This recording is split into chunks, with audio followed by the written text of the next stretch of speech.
Welcome to live chat. Remember to guard your privacy and abide by the community guidelines. If you are not 18, ding, you shouldn't be here. If you're 18 or older, you should be here. Oh, talk about advice. I keep hearing people talk about advice.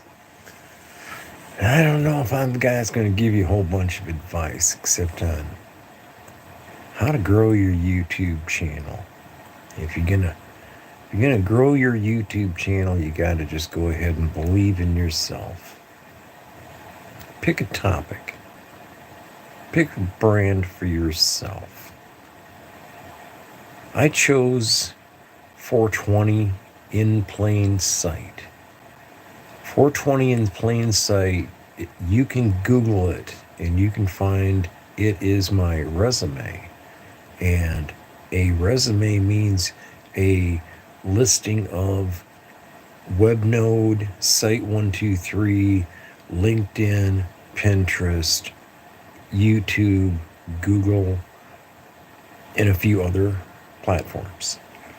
I recommend that everybody utilize LinkedIn, Instagram, YouTube, Google, Bing for asking questions that you actually want an answer to. Anytime that a person is in my chat and posts something and comes back the next time and posts something, I'm going to put a wrench. You get your wrench. Here you go, Budsville. There you are.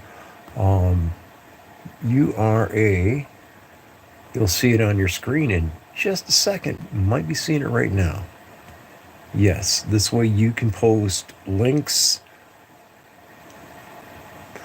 Bingo. Now you can post links to your channel, to any channel that's going to help build the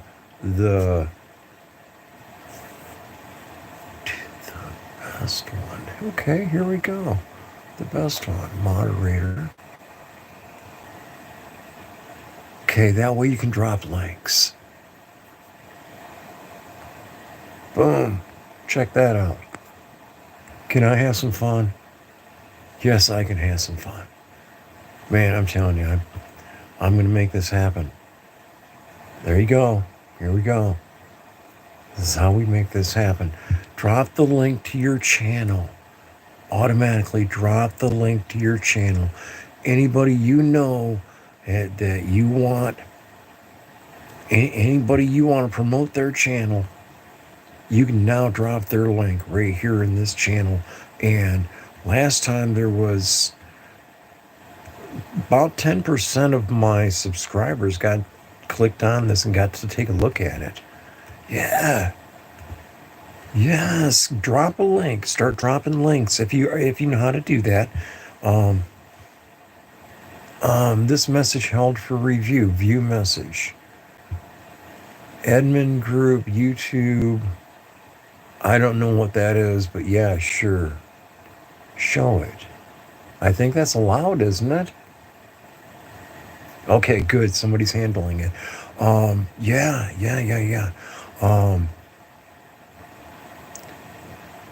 Aussie. That's right. I'm telling you. The Aussie coin pusher. Oh my God. If you haven't got Jason, if you're not watching, Jason is a cool dude, lives down in Perth. It's summertime down there right now. He's telling me it was like 40 degrees outside. So yeah, check out Aussie Coin Pusher. Straight up, he's a funny guy, has a good time. I enjoy watching his videos. Oh yeah, drop any link that's cannabis related. If you think we can help build the cannabis industry, yeah. Daniel Berry, there you are. Ding. Check that out. Now you can put links in here. You now have the ability to put links in here of your channel, of any cannabis channel that will help. I'm a bit of both grow and... Yeah, that's what I'm saying. From Seed to Stoned is a really good channel. Matt's been doing videos for about 8 or 9 years, and he puts them out all the time, and it's called From Seed to Stone. I know, he's absolutely amazing. The little tiny closet grows, and I mean, he's got like maybe what, 6 foot by 4 foot by 2 foot or less. I mean, this guy's putting out phenomenal looking plants. And there you go. There you go. And you're welcome to do this. Invite your friends. Share this with anybody you like. We're here to help. This is a help your friends to help each other, because it's only good if we can. How you doing? We're gonna do that. And there you go. You just got a wrench. I like giving away wrenches. In case you don't have one elsewhere, you got a wrench now. And you can drop links. There you go. Yeah, I smoke and love fishing. We weren't allowed to very often in life. I haven't, like when I was in the military, you don't get to fish very often. As a Marine cook, I didn't get to go very many places where I could go fishing and play golf. And I remember that when I was driving truck cross country, I couldn't take a set of golf clubs, but I could take a putter. And I played golf with my putter all over America, from Boston to Tustin to Newport, Long Island, out there to anywhere in Florida or Texas, up to Washington, Vancouver, Alaska a couple of times, Mexico to Alaska a couple of times. I love driving truck. Man, I'm telling you, there's after I was in the Marines, there was nothing that could come close to the experience in life of being a Marine. The only thing you could do is drive a truck. And to anybody, it don't matter if you're a doctor, lawyer, cook, pizza delivery guy, you can learn to drive a truck and make a killing of a living. And it wouldn't be hard to do. And the only thing you can't do is be a stoner and drive a truck or fly a plane. It didn't used to be that way. Listen, I remember in the 80s that driving around America in a big old red Peterbilt, and I didn't get called Stoner Bob on the radio. I made sure not to do stupid like that then. But I'd get in the truck stop. All right, you stoners want to get any weed? Yeah, kick it on back. Well, who are you? Well, I'm the guy selling the weed. How does my name matter? Is it my name going to make the weed taste better?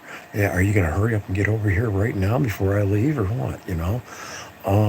But I remember we were in bumper to bumper traffic at a standstill, and this truck driver next to me, and Linda was with me at the time, and she jumped right out there, jumped off the truck, jumped onto his side of his truck, and handed his bag of weed, and pulled that $50, and away we went. It was like the experience of when I was in the Marine Corps, they came out with drug testing. Okay, that was a brand new thing in the late 70s, and they said we need a sergeant or better to be, a sergeant or above to be a NCO for this. Nobody wanted that job. It was like, I'll take it. And first thing I did, man, is I got all my buddies and let them know, hey, man, you want to pass this test, so so you don't get kicked out of the suck. So, and that's what they called it back then. It was the suck, and people really had a bad attitude, but you got to remember, it was directly after Vietnam was over when I went in. And I mean, Vietnam ended in May and I joined in July. And they were waiting for me. They needed cooks. Nobody wanted to be a cook in the Marine Corps. I did. I wanted to be a cook in the Marine Corps. You bet your ass. There's no jobs in Hastings. And I did not want to be a failure in life. So as soon as I graduated, and then 2 months later I turned 17, I got my parents to sign. I joined the Marine Corps, and it took a while for me to get up to body weight. They say you got to be this body weight if you're this tall, if you're this tall, you got to weigh this body weight, and I had to get my body weight up to get in. But once I got my body weight up and I got in, I graduated, and oh my God, they instead of sending me to like the tank school or Amtrak school or infantry school, they sent me to a cook school where they knew less than I did and about cooking, and so I didn't take very long to figure out that doing the job of being a cook was not a difficult task. It was a very simple task. And it was so simple that I could do it and help other people. And learning to help other people benefited me better than the help I was giving. And it didn't take long to go from the beginner rank of E1 private to sergeant. And then it was, hey, we need you to do this other job. Instead of being in the kitchen or in the bakery where you're really talented, we're going to take you out of that talent set and we're going to put you in here where we can't get anybody to function. And they put me in logistics, and I built boxes for everything, everything, everything. I literally built boxes to put everything in so they could put it all on trucks or on, you know, planes or boats. And getting rid of things, oh my God, it was, I would not only had to acquire things, I had to dispose of things. Yeah, military was really good. It was fun. It was exciting. I learned how to do a lot of things that I never thought I'd ever experience in life. And I had a store in Oceanside, California. I walked into this little shithole of a store, and this guy was bummed because he was hardly making any rent because he had just had his employee walk out on him. And it was like, hey, I can help you a couple days a week. Well, next thing I know, I own the business, and I didn't have hardly anything into it. And I was selling 8-track cassettes. I was fixing them, and I'd get a bag of them in, none of them worked. I'd have to make them all work. So I did. I made a lot of them work. And I had a guy come in and want to buy the business, and I sold the business and put in for a request to go back to Okinawa to have some more fun. And I got to tell you, going to Okinawa, I really loved Okinawa. I don't know if anybody else has ever been there, but I love their food. I love their culture. Being in Japan was really great. It's expensive if you're unsure and unwise. It can be expensive. If it's in cannabis, though, in America today, I got to tell you that I am so delighted to see the difference in quality and availability, and there's a lot of things that people can do that can help grow this industry that they're not doing. And when it comes to the easy things, cool deal.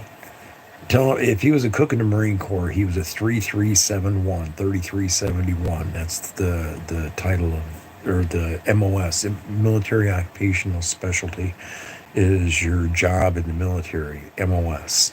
And MOS for cook is 33, and it varies. There's once you're a 3371 once you're out of school, and once you get promoted to staff NCO, then you're a 3341 or 51. And then when you're a senior, when you're a gunnery sergeant, then at least that, yeah, when you're a gunnery sergeant, you get that assessment position, da da da. But I got out of food circus. Oh my God, I was so glad to get out of the food circus. Way glad. And then I got into working off base as a cook. And then I found that my talent set put me in a better position as a security guard at concerts for a company called Concerts West. And I enjoyed working there. It was different being a musician than being a roadie. And I wasn't really a roadie, I was more of a general labor. And even though they said it was in a security position, no, security, to be in that area where nobody else is allowed, yeah. But nah, it was a general labor more than anything. And I loved the work. But once it was all, everything was assembled, then you got turned back into a security guard for the show. And then they started getting unionized and all that went away. All that work went away. I liked it then. It got a whole lot better. And it just keeps on getting better.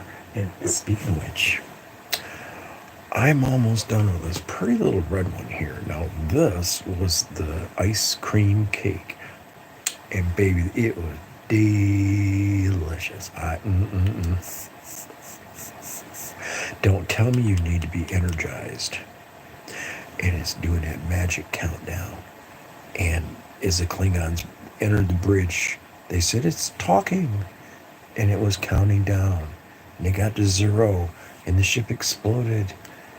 Unlike my lungs probably will too.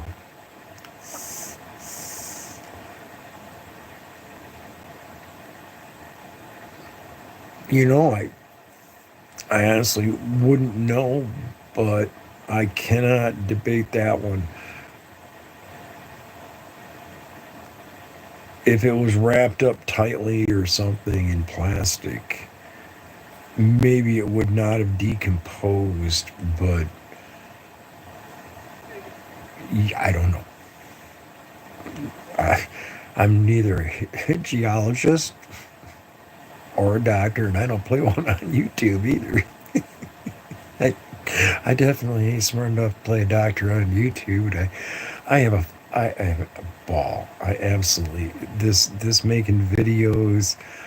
I thought it was gonna be so hard. Oh my God! I thought for sure it was gonna be like and I put it off and I put it off and I procrastinated and I said, oh, I've got to get better at this. I've got to know how to do a better job than this. I've got to get ready. And well, that's probably really not the case. I was looking at Think Media tonight. And I remember back May 22nd, this last May 22nd, and I put a post on my YouTube channel, and both of my subscribers liked my post. And I said that on Think Media because I said, I edited my YouTube channel to reflect my attitude as opposed to my name. Google still knows my name, and so does YouTube knows my name. But the name I'm displaying on YouTube is not my name. No more than the profile picture is a picture of me. But it is the business brand concept of we're doing all of this in plain sight. There's no hiding anything about anything I do. Everything I do is for you, the cannabis community. It is all for you because I'm pot committed. Okay. I'm Stoner Bob. I'm pot committed. I'm 18 and a half minutes into this, and I would rather know that I got one person that I'm talking to than to not do this. If I would have not done this tonight and put it off another night, there could be somebody that could go to my channel tomorrow and not see this because I was too lazy to do it. And I said, wait a second, I'm not too lazy to do this. This is a simple, easy, basic thing to do.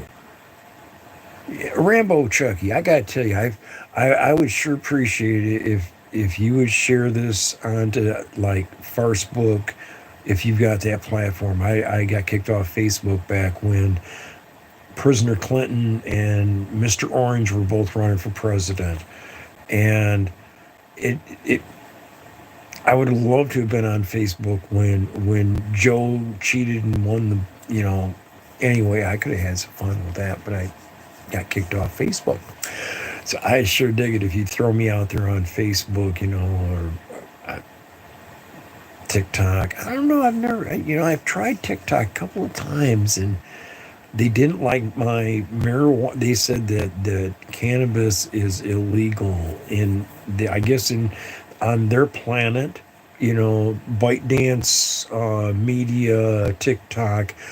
I think that they're so far in depth to China and Joe Biden that they don't want us to be on there with, real, cannabis entertainment. And I ask you, everybody, every night, I try to put this out there to ask you, what do you think of the term cash cow entertainment? And Stoner Bob's Lids, which is my Twitter or my Instagarbage. I only call it Instagarbage because it's a Farcebook product, and they had to change it to Meta because Farcebook's being sued by so many different people in so many different ways that they didn't have to. They changed their name because of the bad publicity that Farcebook was getting, and it's even getting worse. And I'm delighted. It's not like I want Farcebook to cease to exist yesterday, but today would be fine. Okay, because it's okay. And I didn't realize I got this thing maladjusted here. I don't want to knock it down. I don't want to touch the screen and have it freak out on me again. It did that to me the other night. I was trying to do a live stream, and I touched the side of this phone, and it goes, stop. And it said stop. Like it was offering me to stop doing a live stream. It's like, no, don't steal the Twinkies out of my lunchbox. I didn't press that little X up in the left-hand corner. I'm trying to do this right. I'm trying to learn how to do this. I am absolutely having a ball with this. This is way more fun. I used to talk on a CB radio. I remember when I was repairing CB radios. And this is what's missing about YouTube.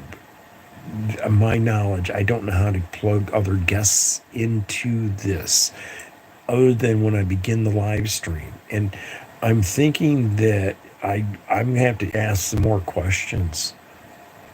Cash cow energy. Yeah, I mean, that's straightforward.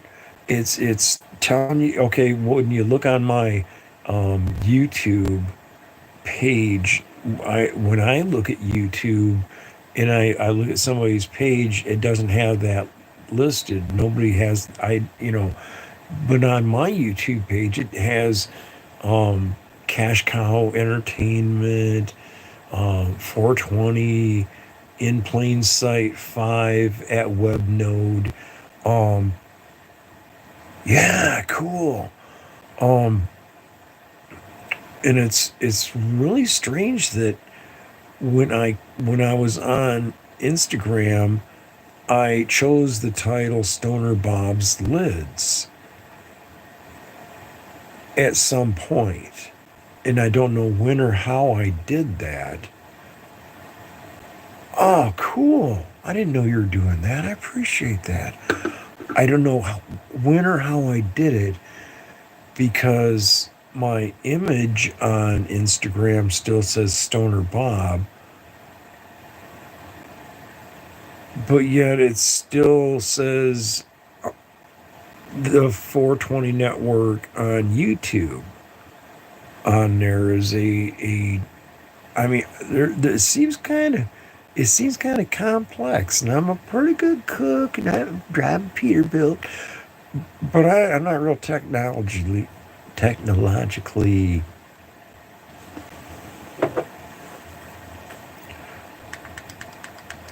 Okay, you can see it's blinking. It's ready.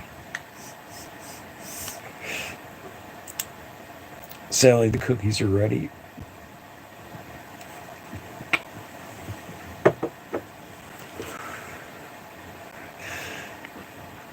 I'm going to have to do that again. If you know how to share the link to any of your videos, if you've got videos on your channel, you should learn how to take video by video link, copy and paste the link. Go to your channel, copy the link to your video, come back to this chat, enter back into chat, paste your link in chat, That way, other people that see this, because I don't delete my videos, I absolutely do not delete my videos. And you're welcome to come here and put all of your personal videos. If YouTube allows your videos on your channel, sharing them on here only makes sense. Okay? This is how we're going to grow your channel, mine too. And working together, this is what it's about. Even though I've got, you know, I'm a rookie at this, and I've only got tonight, I've only got 4 people in chat right now. But I ended up with 60 views on the other one the other night. Yeah, exactly. And if you've got like shorts, like if you've done short videos, each one of them short videos can be posted on here. Because I don't delete my channel, I don't delete my chats, I don't delete my videos in any way, shape, form, or fashion. We're building a legacy of this generation of cannabis entertainment and connecting all the dots. I Love Weed Live. That would be if you can post their channel. Devo's Weed Chronicles. One Stoner, Three Cats. Masha, let's see, Masha's is Mayhem and Miracles. If it wouldn't have been for Masha, Mayhem and Miracles, I had 6.5 hours. Okay, watch hours matter. I had 6.5 watch hours. And I told her, this is the problem. I've been doing this since May, and I'm in the last 28 days, I've got 6 watch hours. And she says, all you got to do is just do a live stream. And in the way she said it finally clicked that all I have to do is set up my camera on a tripod, be myself, don't try to be a superstar, don't try to be anything I'm not, because Pantera said, you can't be something you're not. So I follow that in my heart.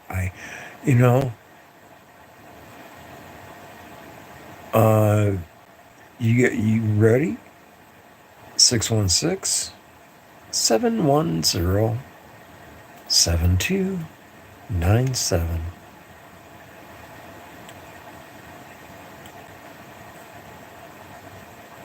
Yeah. I think he does. Yeah, I'm pretty sure he do. Now Ron, I saw him on there tonight, and if I can, and it's just a matter of remembering his Motor City Maniac. I don't know if anybody knows Motor City Maniac. Ron's a good guy. Myron Kilkenny.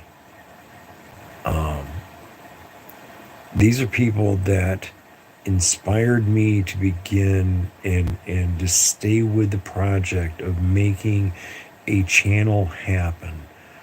And it's more than on Pinterest. I took a screenshot of it, as a matter of fact. I hit 27,000 monthly subscribers, and it pays nothing. Okay, if I had 27,000 monthly subscribers on YouTube, I'd be making bank, because the Cannabis Coin Pusher, it is okay. If you know what a coin pusher game is, they've been around since 1950s. The Cannabis Coin Pusher is a money-making tool. Oh no! Yes! A subsidiary product, a gambling product, a cannabis product and a subsidiary product of gambling put together. Okay, we're taking the mental addiction, because we all make the choice to smoke weed or not to. We're taking that mental addiction or choice, and we're taking the gambling choice and merging them together, and we're calling the cannabis coin pusher. Last year when I created the website and the Gmail and published it created a copyrighted brand name. And you can't win money. You have to give back the quarters after you're done with the game. And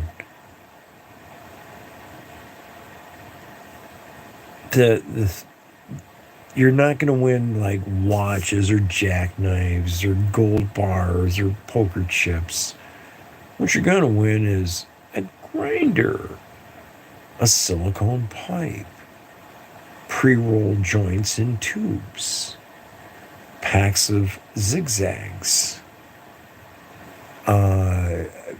616. Let me know when you got that. I don't know. I don't want it typed on there. I'm just telling you. I'll say it again, nice and slow. 616 710 7297. So yeah, I mean, I don't have no problem giving out my phone number. I answer my phone. I have it turned off tonight because it's charged or not charged. It's on the charger. Or it's going to be on the charger. I got to get the plug-in for it. It's over yonder. I should actually do that now while I'm babbling. I'll be right back. And here I am. I'm back already. See how far I had to go. Well, I can plug it in here. Plug the nipple in there. Now it's charging. You can see it down under. Let's see. Is it going to light up? Come on now, light up. Yes, there it is. Wow.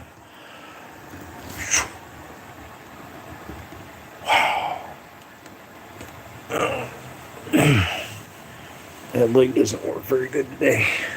Doesn't hurt like it did the other time, though. Yes. And now back to reality.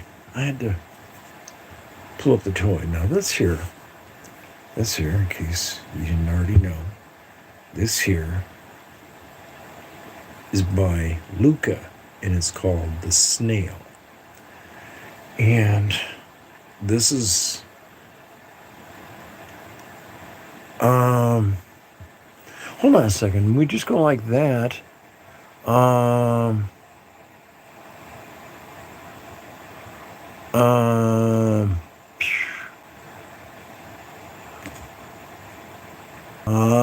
Okay. Well, I didn't want that. There we go. Yeah, the phone numbers, somebody type in or put it in there, 616 710 7297. Okay. I don't care who has my phone number. I'm not trying to hide anything. Anyway, Luca Snail works really delightful because I've had the little QB here. I've had this for a long time. I just gotta turn my phone back on. You can text me.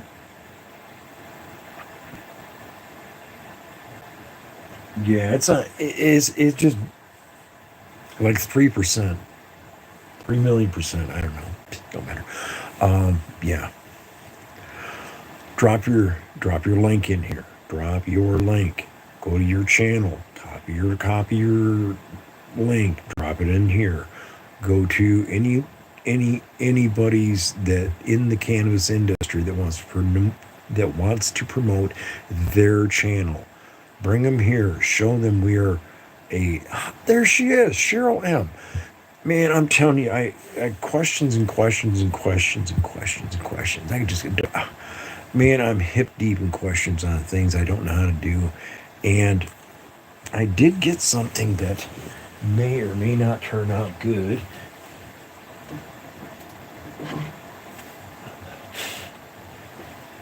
Okay, what I did end up getting, it's like 600 pounds. Well, okay, maybe not 600 pounds, but it seems like it's really, really old. And it's like one of these. And I found the cord. Okay, I found the cord. So now I've got okay, it goes that way. It's an Acer Chromebook. Okay, I remember the password. So I'm going to charge that thing up. And it holds about a 1 hour, maybe if I'm lucky, an hour and a half of a charge. I'm just delighted to see you in there, Cheryl. But it holds about an hour and a half of battery life, so I can plug it in. I get maybe an hour and a half-ish out of it. It's an antique poo. And I found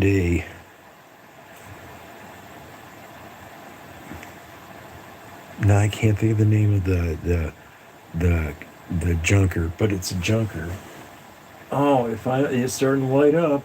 Oh, it lit up for a second there. The phone lit up. It's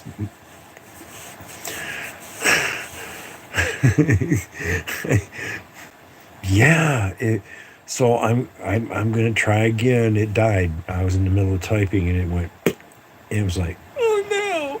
So I'm gonna see if I can get this thing working again. And I also found my Dell computer from years ago. I don't know. I mean, I'm kind of scared to plug it in, have it short circuit but I got breakers, but I'm kind of tentative about using it. But I remember it had Photoshop. I could Photoshop with it and I could have fun with it. Um, yeah. The cord it's got that little box. It's like 6 inches long, and it's kind of like an inch and a half thick and about 3 inches wide, and it starts getting kind of overly warm. So I said, well, and that was why I put it away in the first place, because it wouldn't hold a charge, and then I'd have to leave it plugged in to use it, and then by using it and it plugged in, the box would get real hot, and the unit would get real hot. And so I'm thinking about possibly dissecting it just to get rid of. I don't want to take a chance somebody get my information or anything out of it. Um, yeah, well, that's the problem with the Chromebooks, is that and it's no different with the Chromebook than it is with the Teslas and the little mini bikes. Oh my God, they're starting to have fires all over the planet now with these little battery powered scooters and power toys, and their batteries overheat and catch on fire, and you can't put the fire out because it's an ion lithium battery. And yeah, they suck a lot of electricity. They don't hold a charge very long. And tightwads like me, I don't like nothing plugged in unless I've got to have it plugged in. I mean, I got my sound effect there in the background. That's just a constant. It's a loop of a waterfalls, and you can't tell where it goes from, you know, you know, the 61-second mark to the 60, or to the start over at 60. Every 61 seconds, it's on a loop. So every 61 seconds, you're hearing the same water, flowing, and I fall asleep to it. It's like, yeah, I fall asleep to anything, but I like the water. Uh, I want somebody to host the show. I want Big Mo. Hey, um, boy, I just thought like 30 different things all at once.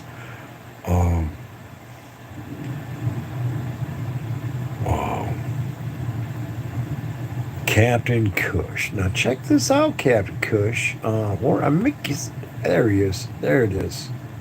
Slide that up. Put that right there. Captain Kush, thank you for coming to my live stream. Please feel free to um, please feel free to drop the link to your channel or to I Love Weed Live or to Devo's Weed Chronicles or one cat, three stoners. No, one stoner, three cats. God, I love her. Tennis is a sweetheart. Um, but yeah, I'm just delighted because the reality is that along with being the encouragement from people like Devo and Upstate and um, SGV, I remember like 4 years ago, and SGV was doing these audits, and he had like a handful of people in his lives, and checking he was going around with cameras in churches and provoking people. And he's come a long ways. Now he's not out there intentionally provoking people. He's doing more entertainment and education. And now Abad's doing that with him. PLA, Abad's his name. Um, yeah, there's some just absolute. Yeah, there you go. There you go. Yeah, that's what I'm saying. This share and share and share anybody's link that's why everybody's getting a wrench, because I don't know what I don't know. And there's a lot of good channels out there that I've missed out on. And I don't, it ain't like I'm a know-it-all, but I would be delighted to be plugged into more auditors. One that got back to me, Audit That. He actually responds to his people that comment to him, that he actually takes the time to go back and answer people. And Indiana Audits, good guy. Um, MAA Audits, Mass Accountability. Um, Big Nick out of South Florida. Um, and don't hesitate. Everybody here has got a wrench. There's 4 or 5 of you in here. Don't hesitate. You can post your channel link, your friends' channel links. Um, we've got good moderators on here, and we've got everybody gets a wrench. Um, Outstanding. I'm delighted. And Cheryl has been in Blind Neil. Oh my God, guys! If you don't already know Blind Neil, find him. It's all one word, Blind Neil.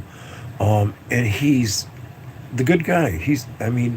I didn't know how to do anything on here, and he came into my stream and told me, touch the screen, touch the I didn't know what, and finally I did, and it started, and so I'm starting to wake up on how to do some things. People like Cheryl and Devo and um, everybody knows who's everybody, and everybody gets wrenched because you all are people trying to make this happen. The contributions that people make and do, like the mayhem and miracles. Masha, if she hadn't told me in no uncertain terms, she said, look, all you have to do is a live stream. And the longer you can make your live stream and just be open and honest and help everybody, and it's going to come back to you just 100-fold. And I couldn't get over my fear of just plain stupidity of being afraid of being in front of the camera. of being, say the wrong thing and have all these people come out of the woodwork wanting to, chomp your ear and your neck and your fingernails or whatever. But it, the fear of unknown. I never was an entertainer like the guy that holds the microphone and talks, and I couldn't. I couldn't be that guy. I had to be the drummer. I'd be the guy in the background, on the drum set because I could spin drumsticks and play drums, and it was simple. But put me in front of a camera, and I'm like, I freeze up, and it's like, man, it ain't nothing. And I encourage anybody and everybody out there to not hesitate to pick up your camera, Think Media. If you're not already plugged into Think Media, if you subscribe to Think Media and take a look at their everyday things that they offer to help the random schmuck like me, it the here's the information. Use your camera. They talk about equipment. What kind of equipment, what kind of microphone, what kind of stand, what kind of I use my cell phone. They talk about how to edit. I don't edit. They talk about thumbnails. I don't put thumbnails. I only I'm this and this is part of why I say that from Masha and Tana and Troy and Bagel and Devo and Upstate and Timcast and the friends on there. There were 27,000 people in the last live stream chat that I was in on Timcast. And I remember when there was like as many as I've got here. So I think a lot of growth on the YouTube is a lot to do with being young and witty and smart and popular. I didn't know the guy was a NASCAR driver. I didn't know anything about none of that stuff. He was smart and he was on topic that I was okay when um the dreary looking dude, little bony dude, decided to play girl for a year and advertise for Budweiser.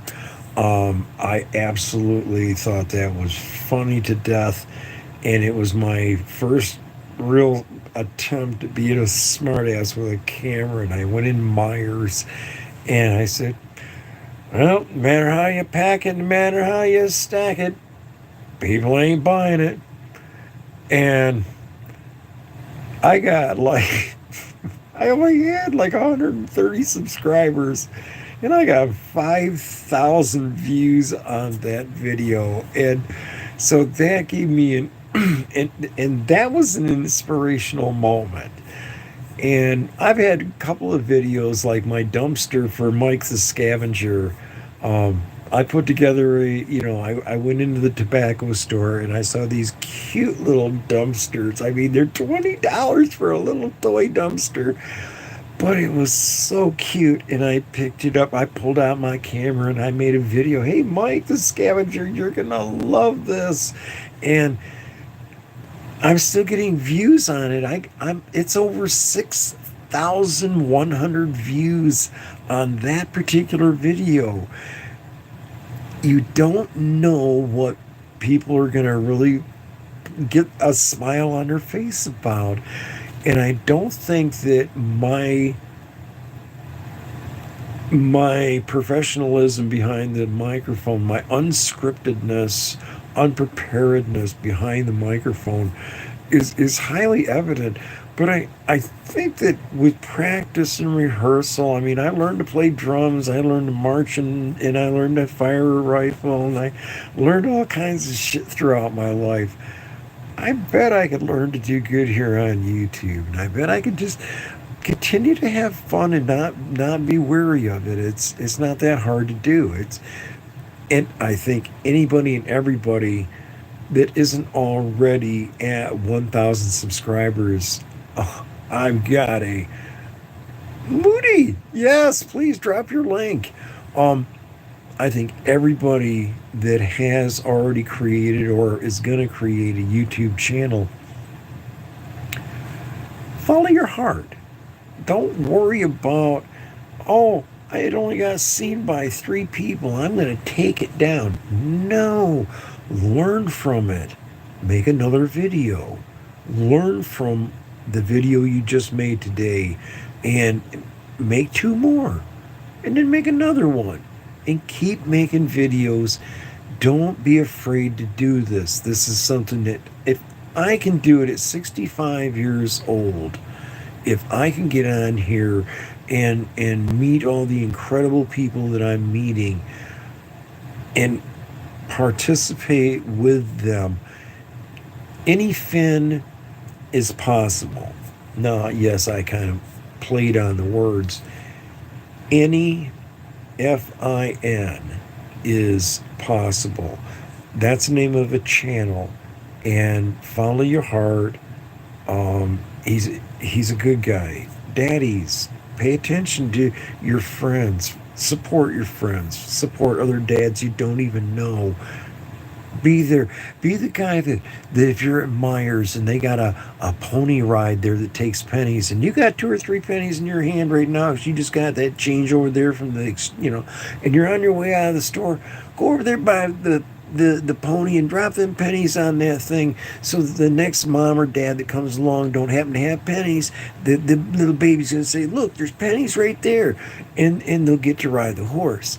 And these are the in life little dumbass things that I do. I'll have no reason at all to be in Myers other than I'm coming from that way and I'm going that way, and I'll go through Myers and they got one of them coin eating things. It's called I don't know, the coin sorting machines. It sorts out coins, and almost in every time I go in there, there's at least a couple of coins in the bottom, and usually they're like Canadian quarters and Canadian dimes and foreign currency, pesos, this and that. And I'll reach in there and I'll pull them out, and if there's anything that I can, and I'll go right over to customer service. Hey, how you doing? I just got me a couple of coins out of Coinstar. That's the name of that thing. It's called Coinstar. And I'll get them coins out of Coinstar and I'll trade them in for pennies, and I'll get a whole handful of pennies sometimes, and I'll go in there to the what's your Sandy's the name of the pony. And I'll go over there by Sandy and I'll pour a whole pile of pennies on there. And especially if there's a mom and a young baby girl or boy on there, and they'll see I'm pouring pennies on there. So, Bobby, you can stand there all day long and keep putting pennies in there, and you and everybody around can have fun. And them are the dumbest things I love to do. And what's that about? That damn claw machine robs me $1 at a time. Quit pissing your money away and buy a coin pusher machine. Put it in your basement and you'll have a whole lot more fun. I got a couple of brand names you can make videos to put on YouTube with. Got some branding concepts I'd like to offer to people.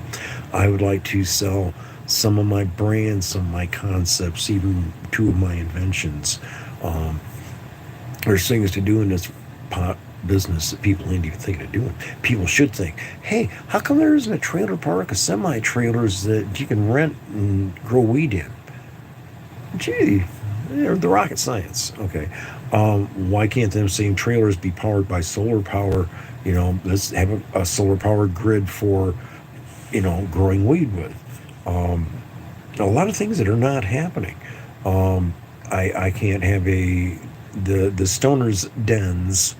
I created the brand name, created the concept, created a couple of ideas of how to do this, and I applied for the license, the business license, to sell my brand name products inside my brand name store.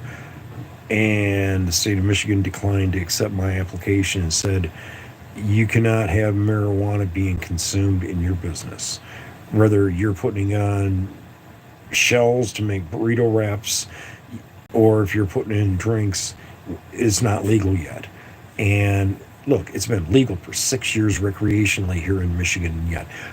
I can't have a legitimate business and just sell infused products. Why can't I go to the Myers and buy tortillas and squirt out 100 milligrams RSO on it and fill it up with beef and rice and cheese, roll it up and hand it out, and boom, why can't I do that? Because Michigan says I can't do that.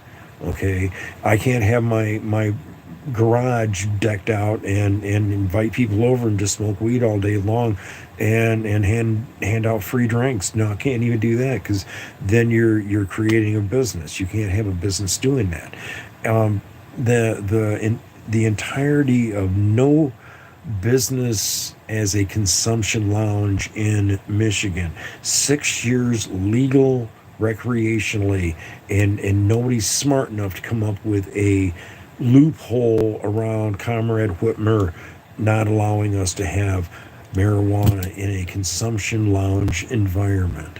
What do we do about that? I need somebody to, bend to my ear, stick a finger in my ear from here.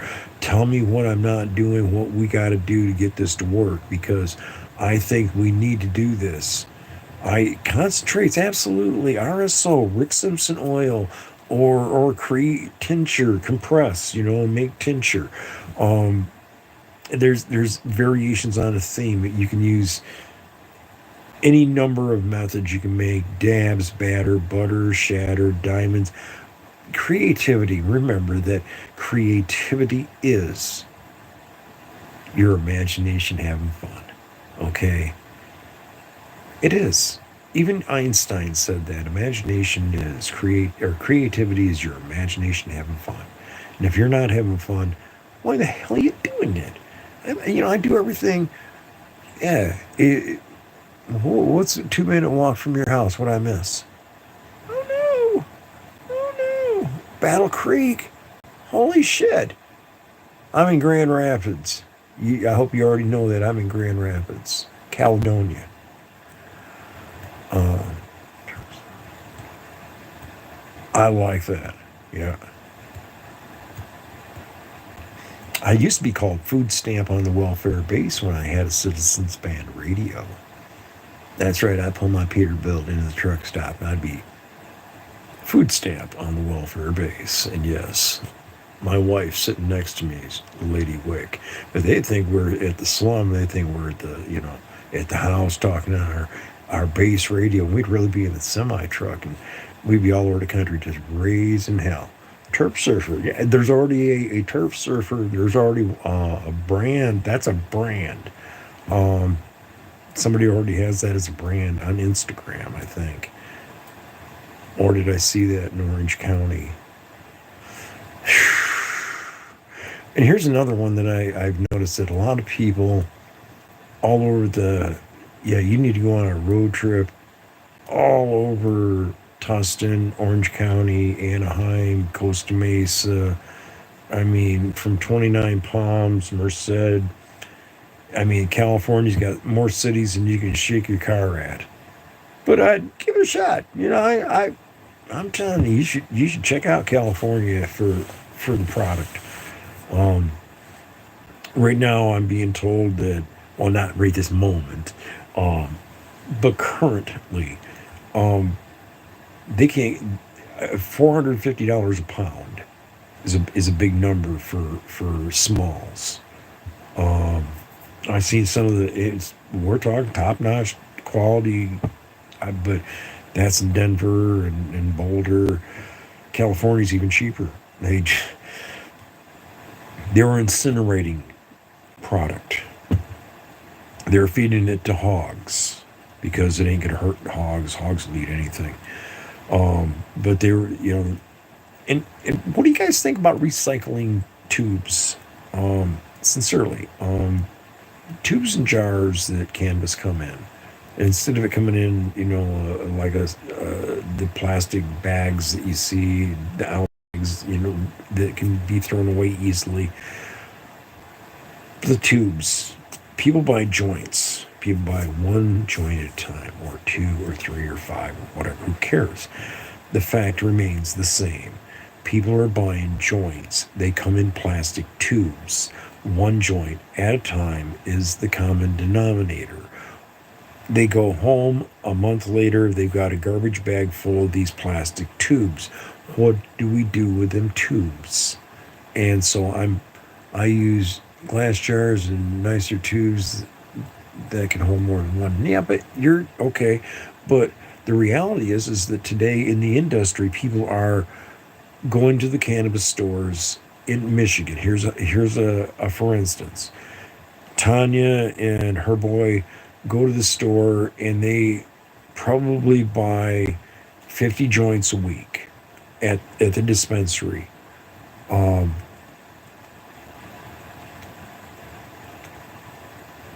I don't have Facebook. I'm not allowed on there.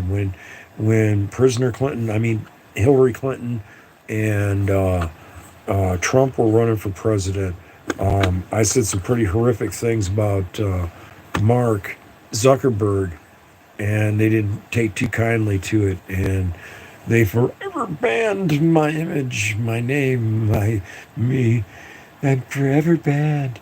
And I remember when I was, you know, right after that happened, and I kept blocking Hillary Clinton, blocking her and blocking her. That was part of, I was taking screenshots of Hillary Clinton is now blocked, and using that as my promotional slap in the face to her to promote Orange Man. And looking back on it, I kind of wish I wouldn't have shit away my opportunity to be on Facebook because I really did have a good time with it. Rambo was on to something, Storm Bob. Let me see the rest of that. Hash Bash, I'm definitely trying to shake your hand and fire up a fatty with you. Absolutely, we can do that. 616 710 7297. That's right. Ah. Yeah, but you know what? Here's the flip side of that. When I got done with that experience in my life and knew that I would not ever get a notification bell from them and they have a distinct sound.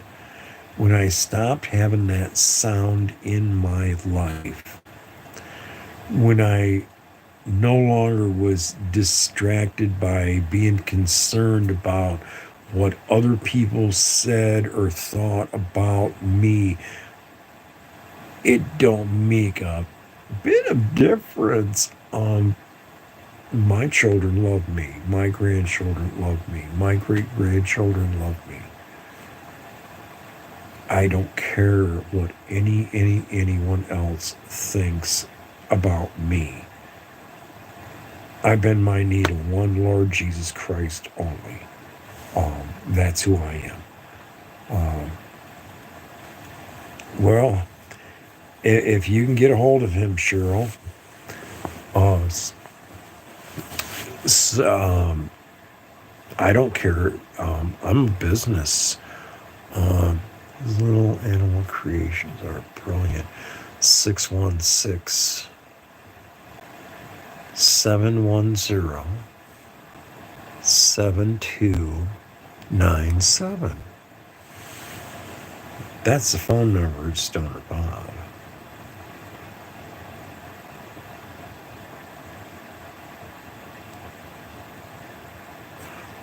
Exactly. And our products are really good up here.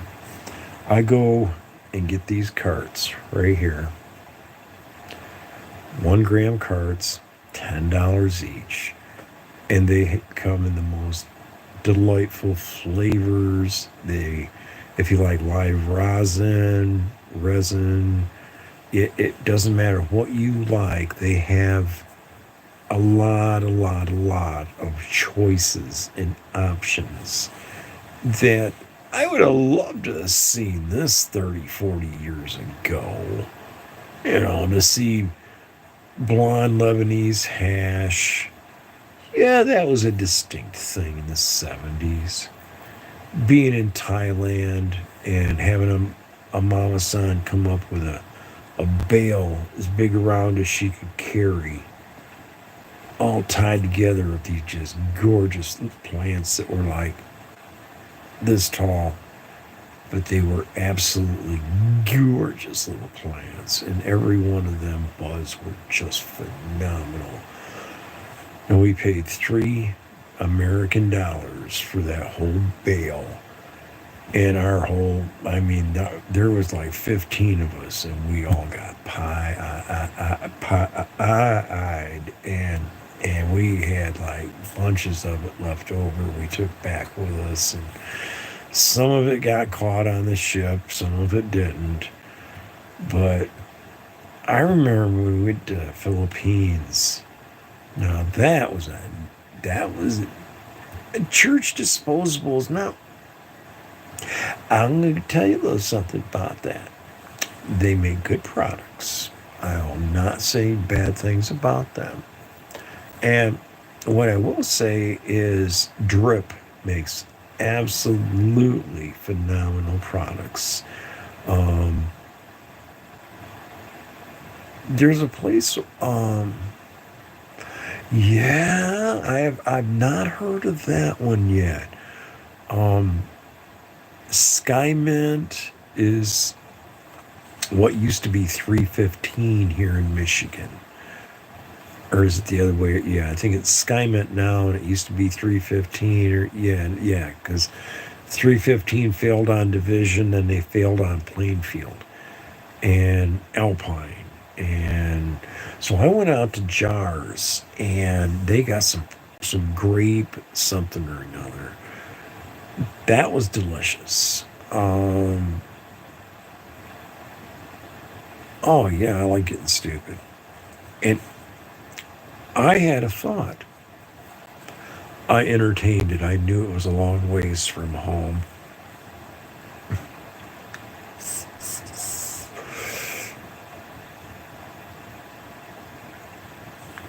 These, yeah, this is, where does it say Drip on here? It doesn't say it. Yeah, it does some. It has to say it under somewhere. Because I know this one does.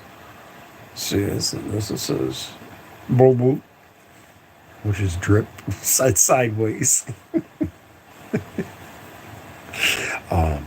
As you see, I'm absolute professor of something.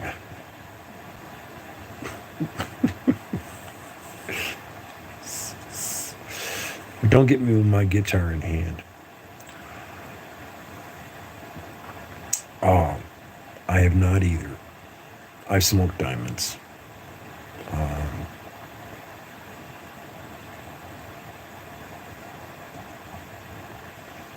I think that if you're within 100 miles, 150 miles of Grand Rapids, I think that contacting Horizon Hydroponics, make contact. I mean, Monday, Tuesday, whatever, contact Horizon Hydroponics. Call them up. You can, because today's technology, they're at 2000 block of Alpine. Yeah, they're out on Alpine Avenue in Grand Rapids. Horizon Hydroponics. A little short dude named Dave owns that place. It's been around for years and years. 4 times a year during the warm season, they put on a event 4 times a year. At that event are vendors, bands are playing, there's a brick oven, pizza. This dude's like making delicious pizza. Bands, like 6-7 bands play, 8 bands play. The glass maker, the glass maker I'm referring to makes pipes only. I really do have a hankering for somebody to make my little green sheep. I want somebody to make the green sheep collection. Cookies owns Knox.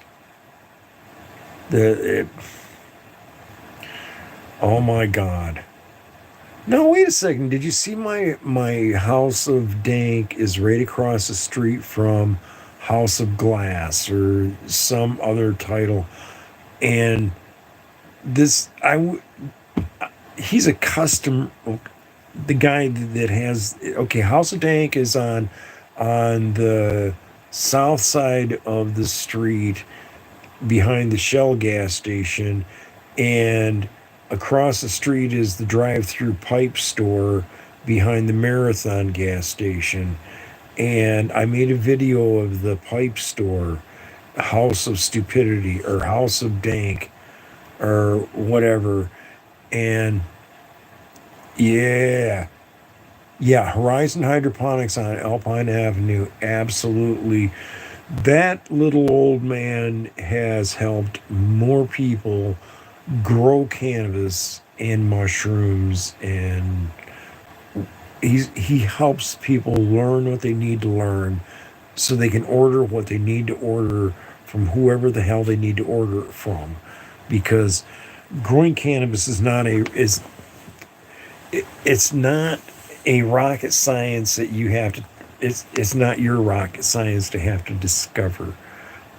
It's already been discovered, it's already been examined and treated and tested, and 199 miles, 3 hours to Grand Rapids, worth your while to come to the event. Bring your motor home or your camper vehicle to sleep in overnight while you're here. It's a Saturday, Sunday event. Well worth your while. Oh my God, yeah, you can get shrooms up here. Shrooms are very prevalent. You can get spores up here too. Spores are quite common up here. And people really are enjoying the freedom of the new open markets. Do you have, I went too fast. Do you have Tasty Terps brand over there? I not heard of that. Carrots, huckleberry pie. Oh, that sounds great. I wish they had that here. Maybe they do. I haven't been since my niece been having fun. Um, I haven't been able to get out as much as I was. My knee to heal up, then I'll be out and about a little bit more often, and servicing customers, and that's one of the things that I was really delighted when I got my new toys in, because of course you got to get the grandkid bag. Now, what do you have in the bag, Rob? Let Rob. Well, let me get to it somehow or another. I got to figure out how to do this. Anyway, you turn it sideways. In my company, that vendor company, sent me a bunch of these things. I don't know how to make them. Okay, I don't know if you can see that or not. Okay, that's a goofy one. But you know what? Grandkids like things like this. Okay, they like little things like that that they can put on their button on their shirt or on their shoe or whatever. And, if it's what is that? It looks like an airplane, something like that. Or a hello you. It don't matter what it is. It might even be one of these pretty little fruity ponies. Right? Is that what they call that? Fruity pony?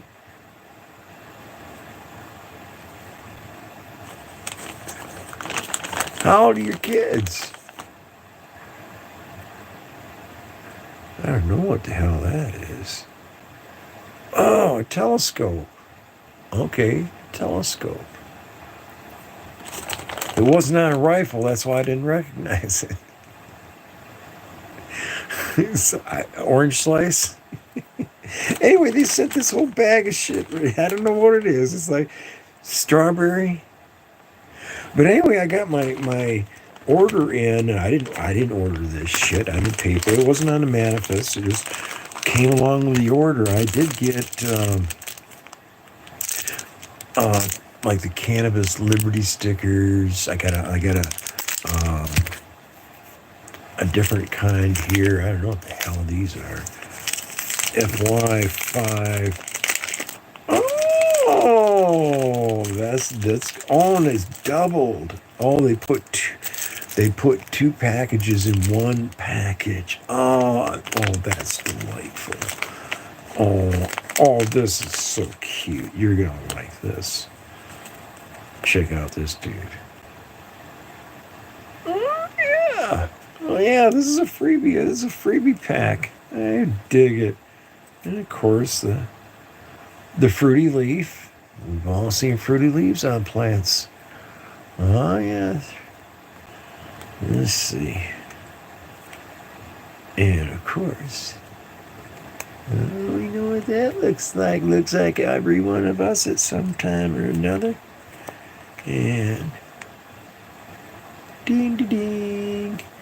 And you wonder what, damn, Rob, what do you do with all them stickers? I go to different places and I sell stickers. And I sell all kinds of stickers. I like stickers like a little kid because we didn't have these in the 50s and 60s like this.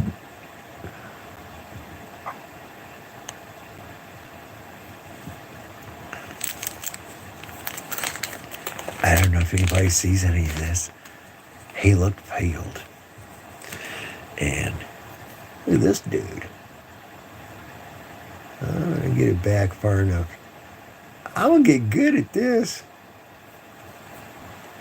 My grandson had heart surgery after he was born.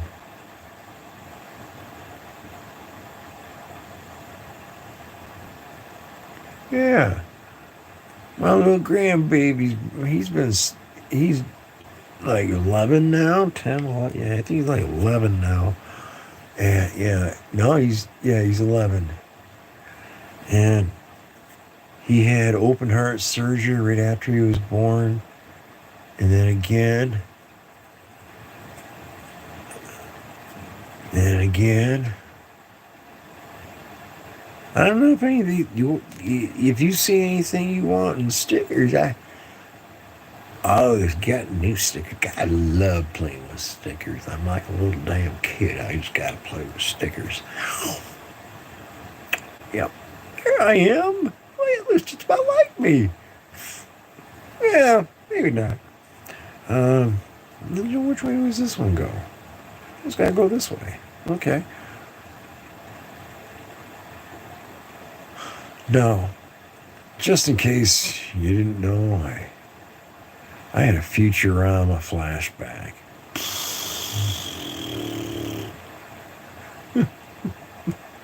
I just remember the Nixon head in a jug.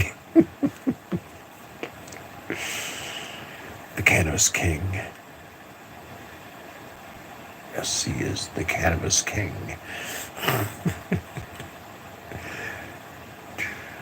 People love it when I'm at an event, man. I'm passing these out to everybody, just giving them away.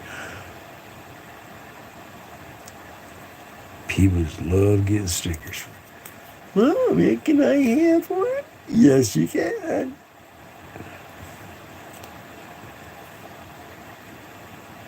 I love at first sight.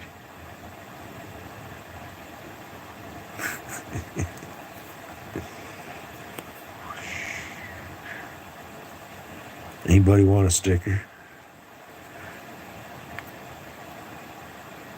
Oh my God. There's people in Oregon right now, some friends of mine live in Coos Bay, and they are having a great time with mushrooms out there. Product availability out there compared to the product availability here in BF Grand Rapids, Michigan. That was a cute little selection of stickers in that pack. I like that. And that was an F5, and this is an F3. I'm not sure what's an F3, but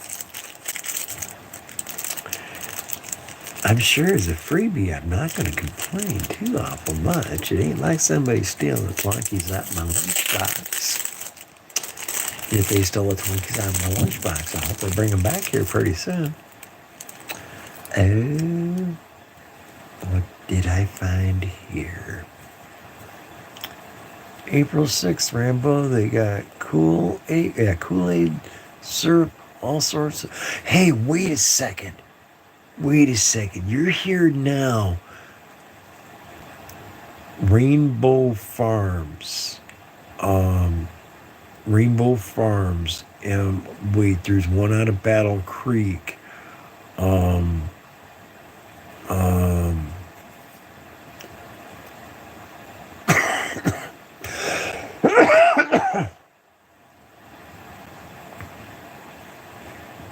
um,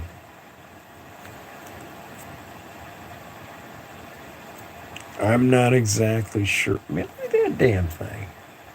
Holy shit, look at that. Look at that. Man, I just love looking at these things, man. Man. And this is shit that I give away to people. People freak out. They go, man, I want one of them. Well, you can have one, man. And I tell them, throw a quarter in the jug. I like it when people throw quarters in my jug.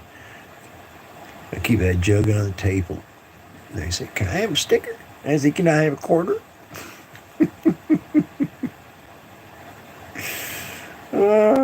You'd be surprised how quick you can get a roll of quarters.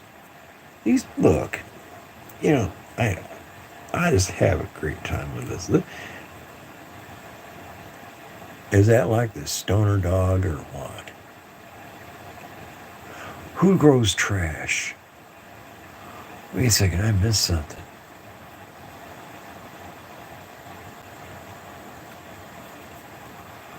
I was gonna say, Gary Healy.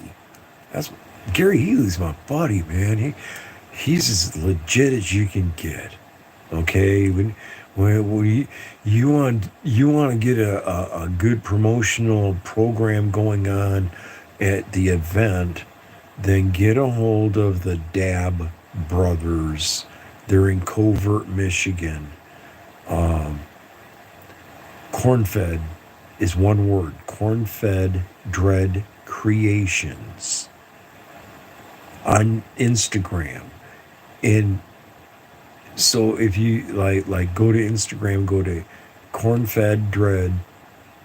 It's Cornfed Dread Creations. And when you go to that platform, that account, you'll see it says Baskin Rosin 33 flavors. Them are the Michigan team to plug into to get. I mean, if you're going to come all the way to Michigan to get, like you're coming 200 miles to Grand Rapids, halfway between where, like, whatever part of Indiana you're in to Grand Rapids, you might be able to stop by like Covert or Green Sky, Green Sky and what's the Apple one? Big Apple or Green Apple. I'd have to look into this, but I've got their business card. There's places between like Ohio and Grand Rapids and Indiana and Grand Rapids. There's places you can stop to get really phenomenal products without having to come all the way to Grand Rapids to do it. But for the entertainment value of coming to Grand Rapids, I can't even pretend that's there ain't shit in Grand Rapids to come all the way up to Grand Rapids for, unless you're coming up for like a festival. There ain't many events in Grand Rapids, not good events. Because Michigan's not growing up like it should. It didn't start growing up like California did. And so a lot of what's missing is positive vibes. Okay? Here I am. It's me. Happy me. See my happy picture. That's right, Stoner Bob. Oh, so you're from down by Fort Wayne. I used to drive down through there. Yeah, that's a nice area. I remember driving like 20 and 23 maybe, or man, I remember going and playing the coin pusher down at Fort Wayne truck stop, and they got this one you can walk all the way around this coin pusher. It's like 6 foot across, and you can just sit there and throw money away and throw money. And I see truck drivers doing that stuff. I mean, it really don't make a lot of sense. You know, if you're out there trying to make money, I like that leaf. It says leaf. If you're out there to make a good income, and you're shitting your money away at the truck stop playing games, and I've seen people do it, and there you go. I am pot committed. Okay, Oregon is logging country. Yes, it sure is.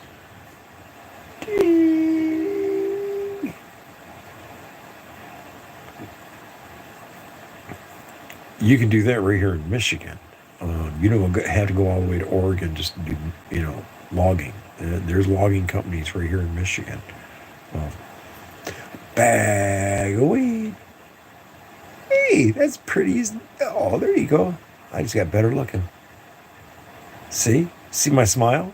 You like my smile?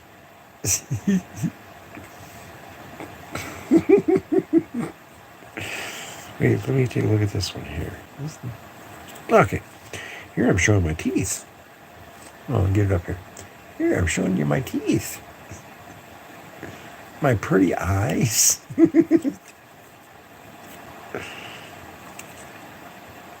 When I had my beard. Brandon Stoner Bob with a full-grown beard. I'd look like Myron Kilkenny. I used to. I had my beard down, hanging down and shit. And never again. There's my crown. The Cannabis King. Not. Maybe some mushrooms. I don't come in very clear on this phone. I need to get me a better phone build. But this one works. The other one that has service on it, that thing don't work worth a shit for doing videos. Hey, it's the thing. From the Addams Family, it's the thing. Got out and got himself a joint. Yeah, that was cool. I like going through that pack of stickers. That I didn't know they sent me that one. I like that. An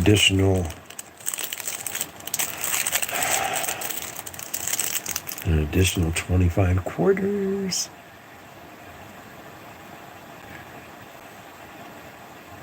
No, that is not true, Moody. If you have experience at rigging right now, it was Kirkstra Precast. They're still listed in Google as Kirkstra Precast, or Fabcon in Granville, Michigan, needs over 100 employees, and they can't find people at rigging.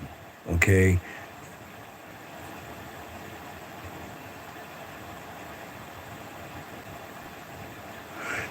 Yeah, I've driven to Alaska. It's a handful. But yeah, in Grand Rapids, Michigan, I know of at least 3 companies right now that are begging for people that can have the knowledge and ability to be a rigger. Erickson, they're over there, and oh my God, some of what's the other one? I can't think of it. It's over Gellock. Gellock is always looking for terrific help, and my one video where they were at the parking structure they just built in Grand Rapids, and they were taking it apart, and I loved that. That's some good stuff. I'm a rigging. Well, dude, all you gotta do is you gotta put your application in at Kirkstra, Kyrkstra, Kirkstra Precast. They're in Granville, and Absolutely, absolutely. It is.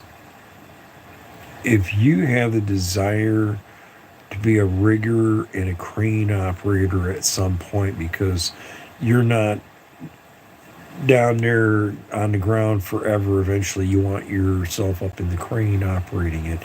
To get the actual crane operator training for free, you apply at Padnos as a general labor, and they need riggers and crane operators always.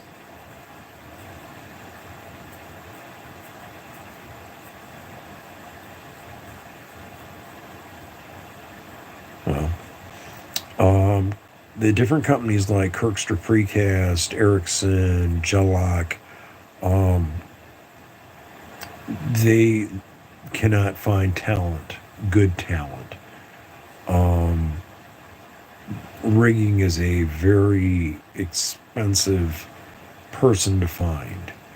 Um, I remember Rob at Kirkstra, he was telling me that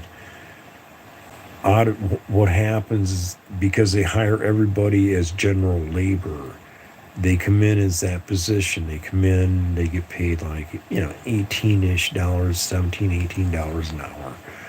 They get that first 60-hour paycheck. Um, and once they get that 60-hour paycheck, they worked for their first week and only got like a 30-hour week because they started on a Wednesday or something.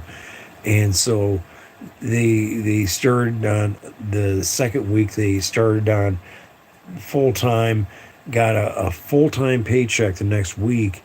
And when they got that full time paycheck of 60 hours, and they saw that it was over $1,000, they said, oh, now I can go do drugs. And they go do drugs, and they don't come back for 3 or 4 or 5 days. And they're like, can I get my job back? No. And so that's the problem at Kirkstra. They'll give anybody a chance on general labor, and they only hire general labor. And if you're trainable and want to be promoted to carpenter, they would train you and pay you $2.50 more an hour to be a carpenter. If you want to be a rigger, that pays $19 more an hour. To operate the crane pays $47 more an hour than general labor. Everything's posted. Anybody from general labor can bid up. Qualifications are posted. Training requirements are all paid for and provided by the company to provide the training for the people to move from general labor to forklift operator to carpenter or rigger or forklift, massive forklifts. Oh my God, they got huge, huge shit. They're moving. I don't know what they weigh. I'm not going to even kind of pretend that I have any kind of knowledge of the weight of the bridge segments that I observed going out of there. But in excess of, there are 3 axle on the back and 3 or 4 axle on the front. So you're talking 160 to ish, probably 160, 180,000 pound pieces of concrete they build at Kirkstra. And they need people they can trust to do any and every aspect of that, and to supervise other people, so that if you want a supervisor job, that kind of job is available there. But getting there and getting in the door there, that's up to you.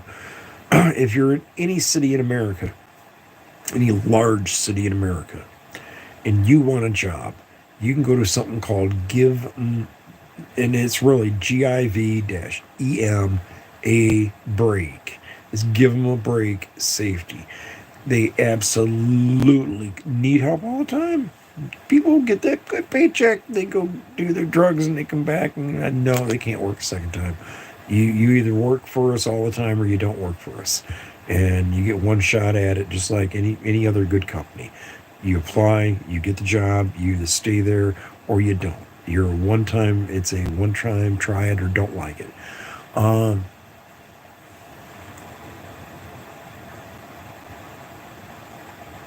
no, actually, the work isn't dangerous at all. It's show up and do your job consistently day after day. It's boring. It pays good.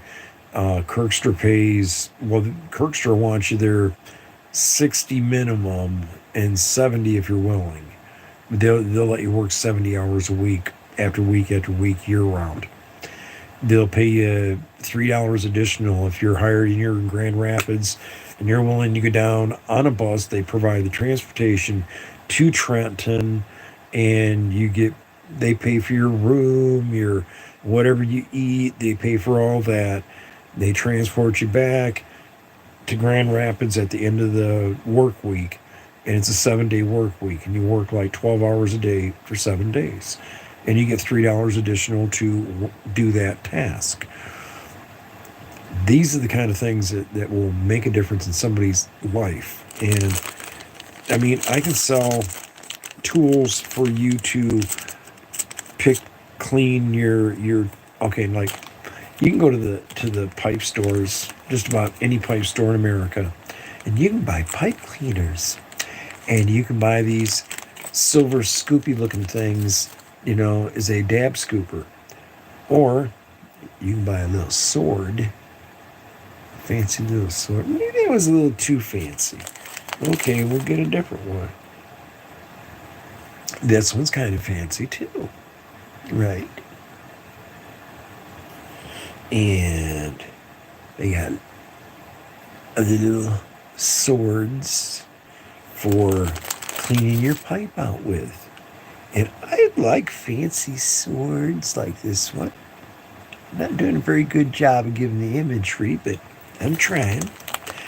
I'm looking down at the kites, I'm hiring a kite, that's what I mean. And like a broadsword, somebody likes these. I just think this kind of shit's all kinds of cool. And I sell out every time I go to the pop-up events, and I show people that I've got swords for sale. I sell out of swords very quickly. People like swords. I don't know why. People like to have killing devices, even miniature killing devices. I'm not SGV. I'm just having a little fun. All kinds of killing knives, swords, pokey tools, on guard. Yes, and even a little pitchfork. And yes, people think, oh my God, is he for real? No, I'm not for real. I'm artificial intelligence. I'll smoke another bowl of artificial intelligence here real soon. And broadswords. Oh God, I just love these cute little broadswords. I don't know the sides that's open up on it,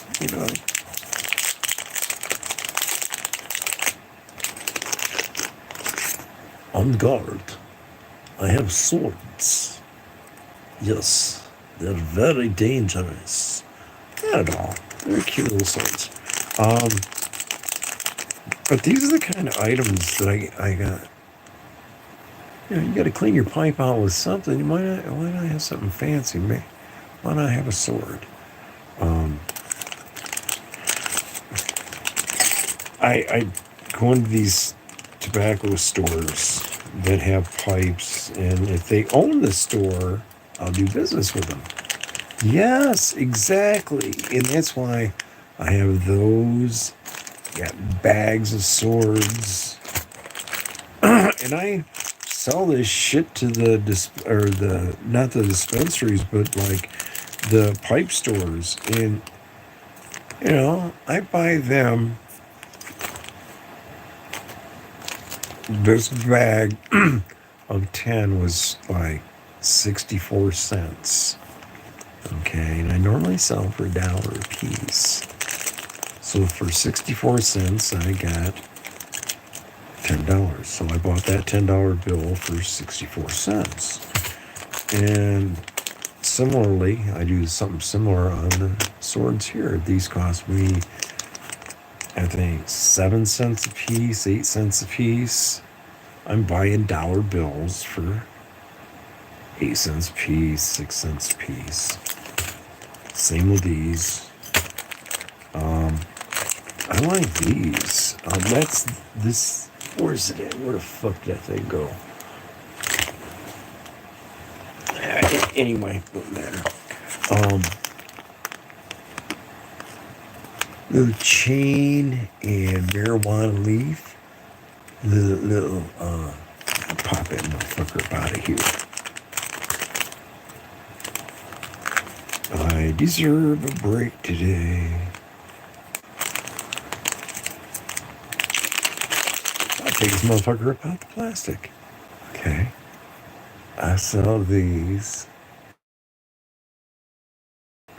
Yeah, cute thing out of shade, right? And I saw them for $5. Now, how much do you think I'm buying them $5 bills for? I'll be real. I'm telling you, these are $5 bills. And I bought 5 of them. I bought 5 of them $5 bills. Guess what I paid for these? 37 cents a piece. Came in a package just like that. 37 cents a piece. So needless to say, I had to get like 5 of them just to make sure I was on the right page. So I had to get 5 of these hair bags. This time, because I completely sold out. They sell out quicker than just about any other product. Just about no other product. Well, I keep finding money laying around in there too.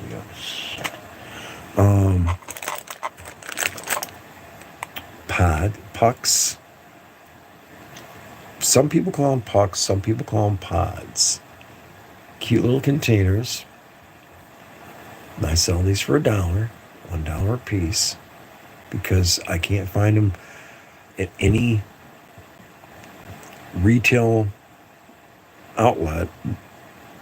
I can't find them for under $1.50.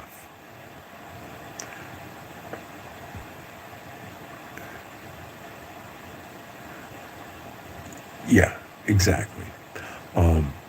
These little containers. Most often when you go to about any store, I can't find them for less than like $1.50. So I ordered these out of TEMU, a China company, and they're exactly what I wanted them to be, condition-wise, shape. I mean, exact product. I paid 17 cents a piece, so I saw for $1 a piece. So that means I'm buying dollars for 17 cents a piece. I had to buy 100 of them, so that means I had to buy $100 for $17. Rough do, but I was able to live through the experience, and so I bought a bag of 100 and the last order, they said 20 limit. Okay, that's all right. Took 20 more, and for 17 cents a piece. And they throw in stupid. That's like I was showing you these Crocs pens. You know, I don't know anybody that wears Crocs. So they sent me a bag of these little button things. Anyway, so, and they also sent me these little heart things, and it's like, oh well, be mine, sweetheart, be mine, hug me, fuck me. I didn't want that. I want to open up another. Oh, I gotta see what these stickers are. Oh, I didn't. Oh, guys, I got something else I didn't know I got. I'm gonna open this one up. I gotta see what this is like.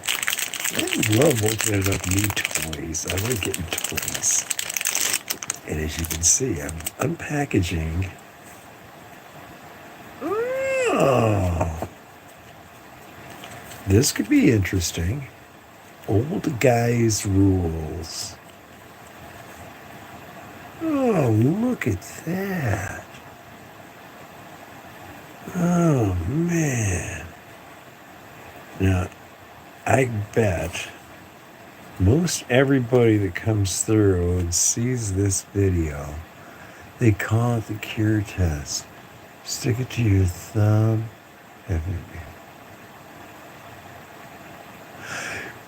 When we were trimming, I remember that we would put hand condoms on.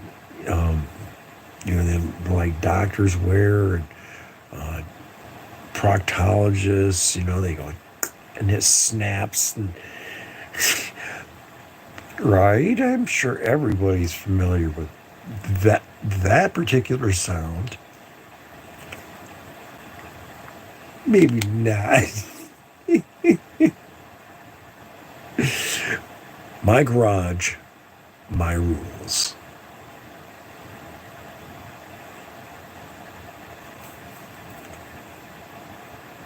No, I'm sure somebody likes Volkswagens. Team VW. Reminds me of Team Teabag over there at Team Devo. Devo's up, Devo in Upstate. I'm telling you, they were the first panel, second panel. I was on Timcast and I was on Devo's. And I had a ball. I really did. I had an absolute ball. And I've learned a lot, and I met a lot of nice people. And I'm not polite. I'm not polite.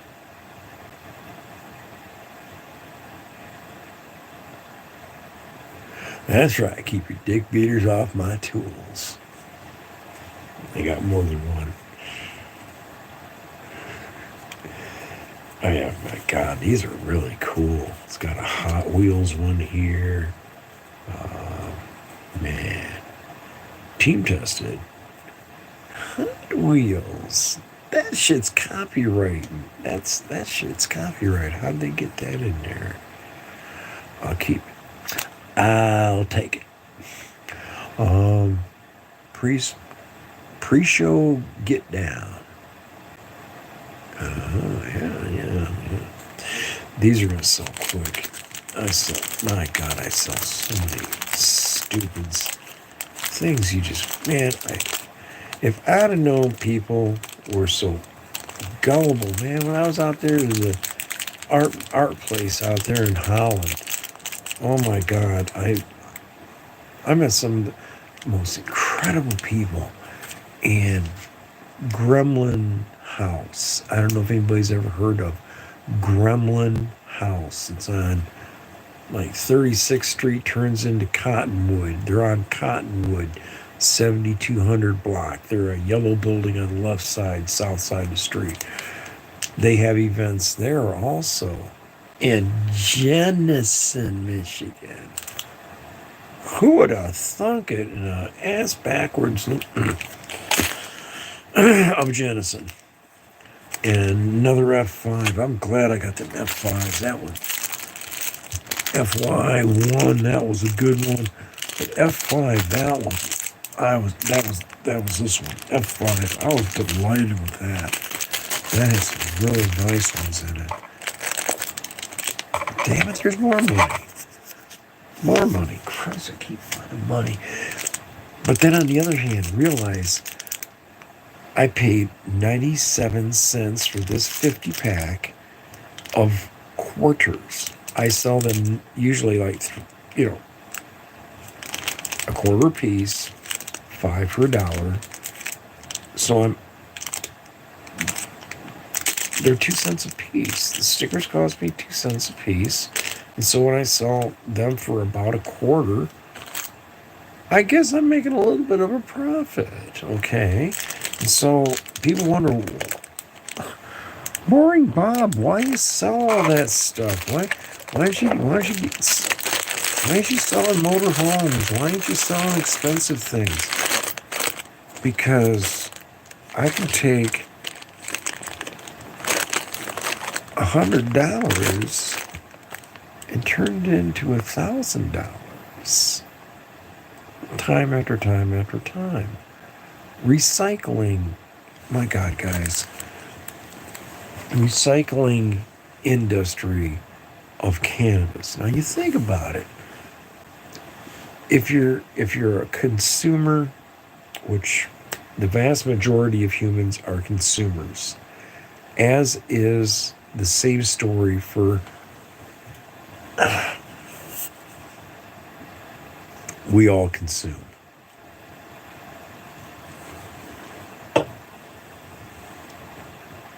We all consume YouTube. Because we all consume YouTube, somebody has to be creators.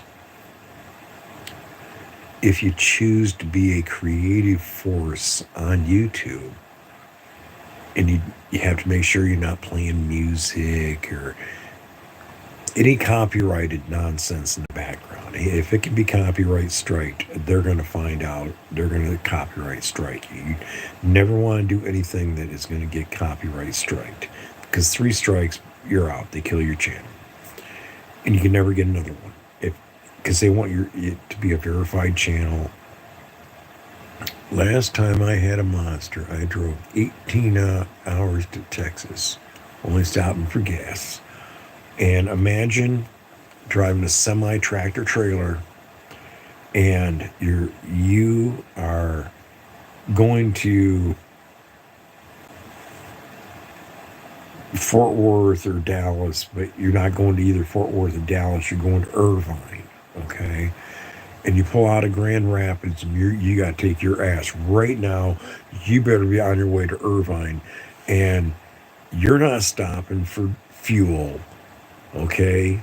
You got to get out and water the tires along the way. You get out and water the tires, but you don't have time to fuel up. You have your groceries in the truck with you, and you drive straight through in 18 and a half hours, quick time to get to Dallas, Fort Worth from Grand Rapids.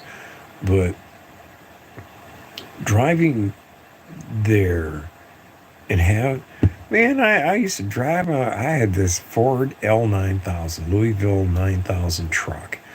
And it was Alan Bishop's truck. He had a fleet of these black L9000 trucks. And instead of it being a 3-axle semi-truck, it was a 2-axle. But it was a long stretched the frame out on it. And it was actually quite comfortable to drive long distances compared to having a 3-axle semi. And I remember pulling trailers all over this country. And the fun things that I would do, I really had a good time driving truck. And some of the people that I met, woke up at 5 a.m., worked my 6 to 3:30, and left town at 5 and got in Texas at 12:30 next morning. Yeah. And I bet your ass was dragging in a half and trying to get to sleep after driving. It sometimes can it can be a real pain in the ass trying to get to sleep. You think, well, I'm just going to go out. It don't work that way sometimes. Ogallala, Nebraska is approximately halfway to the West Coast. And I would pull out of Grand Rapids-ish area, and I would drive all the way to Ogallala, Nebraska. And we're talking like, that's quite a distance on out yonder, because it's only 2,300 miles to Tustin, California, or Anaheim, or Costa Mesa, or Long Beach, or wherever. It doesn't matter, about 2,300 miles. And when you take off out of here and a cab over, because I would drive a cab over at the time, and I would drive all the way to Ogallala, Nebraska. This is before TML. And I had that Peterbilt. I had me a Peterbilt cab over. And I would pull out of Howland Hitch in Milpitas, or Howland Hitch in Howland, Michigan. They'd say, here's your paperwork. You got to have your ass in California as quick as you can get your ass in California to their dock in Milpitas. And as a team with a very fast truck, We did it in like 46, 47 hours. And we couldn't match a logbook to speed limits and times going across scales. And that was what, when you go across the port of entries, they know what time you cross there. And when you get to the toll booth in Chicago or over by Chicago, if you want to get paid your toll receipt, you want to get reimbursed, you better not be here before you can legally be here at the speed limit, because DOT comes in and checks things like that. And I remember that I was leased onto this company, Willie Bear and Brock and Sons. Real good company. My God, they were decent people. And I couldn't make my logbooks match my fuel receipts because I was driving so many miles, way more than you're supposed to, because I was driving a very fast truck. And I kept getting in trouble with that damn thing. I mean, yeah. Oh man. When they before they put the conventional trucks, the ones with the hoods on them, the flat-faced ones where your windshield is the front of your truck, that's called a cab over. When all the trucking companies around America had cab overs, it was bad on your body and especially your legs and your back and your hips, shoulder problems, because you're bouncing up and down, up and down. I mean, it's like being on a bucking bronco. And I remember the first semi that I got that was a conventional. It was a Marmon. And I'm driving it, and it was nice after driving all them junk-ass cab overs. And I finally got a Marmon, a hood. And I remember I'm just kind of bouncing along nice and smooth and easy. And I remember passing, looking over at this guy in his cab over, and he's just a bouncing and a bouncing. Because you're going through Pennsylvania, the roads are pretty shitty over there, but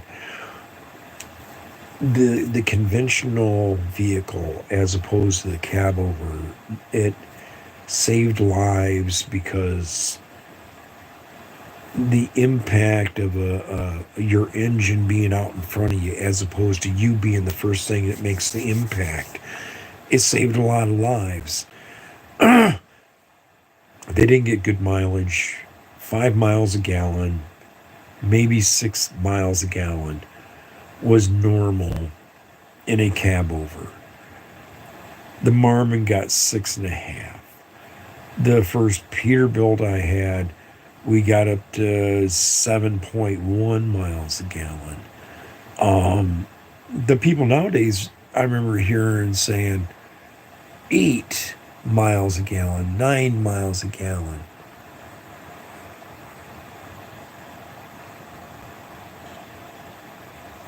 And anybody can become a truck driver.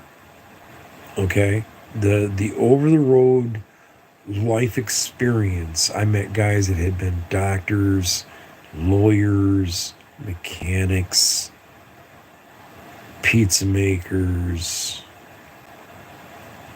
any job you can think of and do. It's okay if you've done all that in your life. You can still learn to be a truck driver. Yes, sir. You sure can. International makes a good quality vehicle. Remembering, thinking, keeping it in mind that a semi-truck is a tool and you get what you pay for. You can buy an International and it's going to have a okay resale after you use it for 3 years or 2 years or 5 or whatever. the resale value of a International is way down there compared. Oh, it's like a Freightliner. A Freightliner, a used Freightliner. I remember when they had the FLDs. They just, oh, you would, at the time, to say you would pay 100-ish thousand. I mean, that's on the average price, 80, 90, 100,000. Let's say it's 100,000. You take a Freightliner, you have that for 3 years, and you try to sell that, you're gonna take a bath.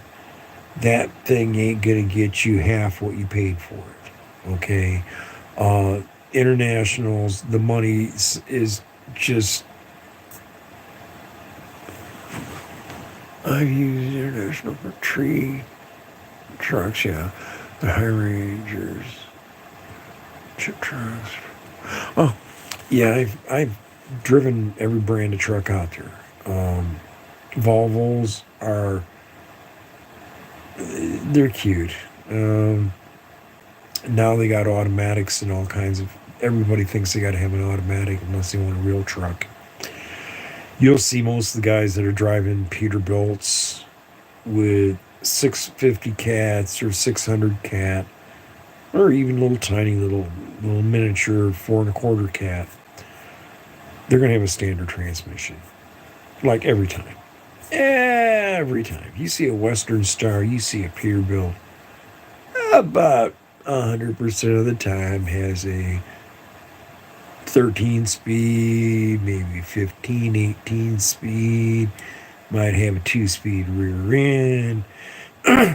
The standard transmission, the guys that are graduating from the, as I like to call it, the J.B. Warner Dart Schneider Crest School of Fine Driving. That's J.B. Hunt, Werner, Dart, Schneider, CRST, Swift, England, CR England, Prime, and not the Amazon Prime, Prime Trucking, out of Rockford, Michigan, I think is where they originally came from, or someplace like Sparta, Rockford, but they're all over the country. It's a big ass company now. Um, I've been in this industry off and on for a long, long time. When I started, I went to work at a place called Paper Transport. Paper Transport was a company that you could go and buy a truck out of somebody's front yard and pay cash for it. Buy a truck, lease it on to Paper Transport. They'll have trailers loaded all day and night, all day and night. You go to PCA and you pick up a trailer and you don't know where you're going. You're going wherever the hell they send you, 500 miles or less. And it doesn't matter where they send you, it's going to pay whatever it pays, and you're going to be able to work and keep busy and make money. And that's how I got started. Harvey Gainey did the same thing. Miles Caparis did the same thing. If you're going to try that shit nowadays, you ain't going to make no money. There ain't no money to be made like that no more.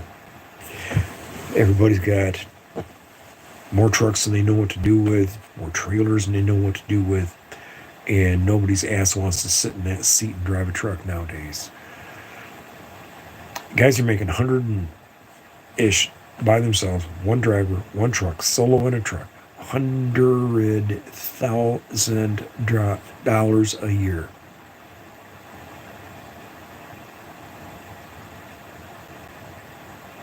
No, I hate coffee. I've always been,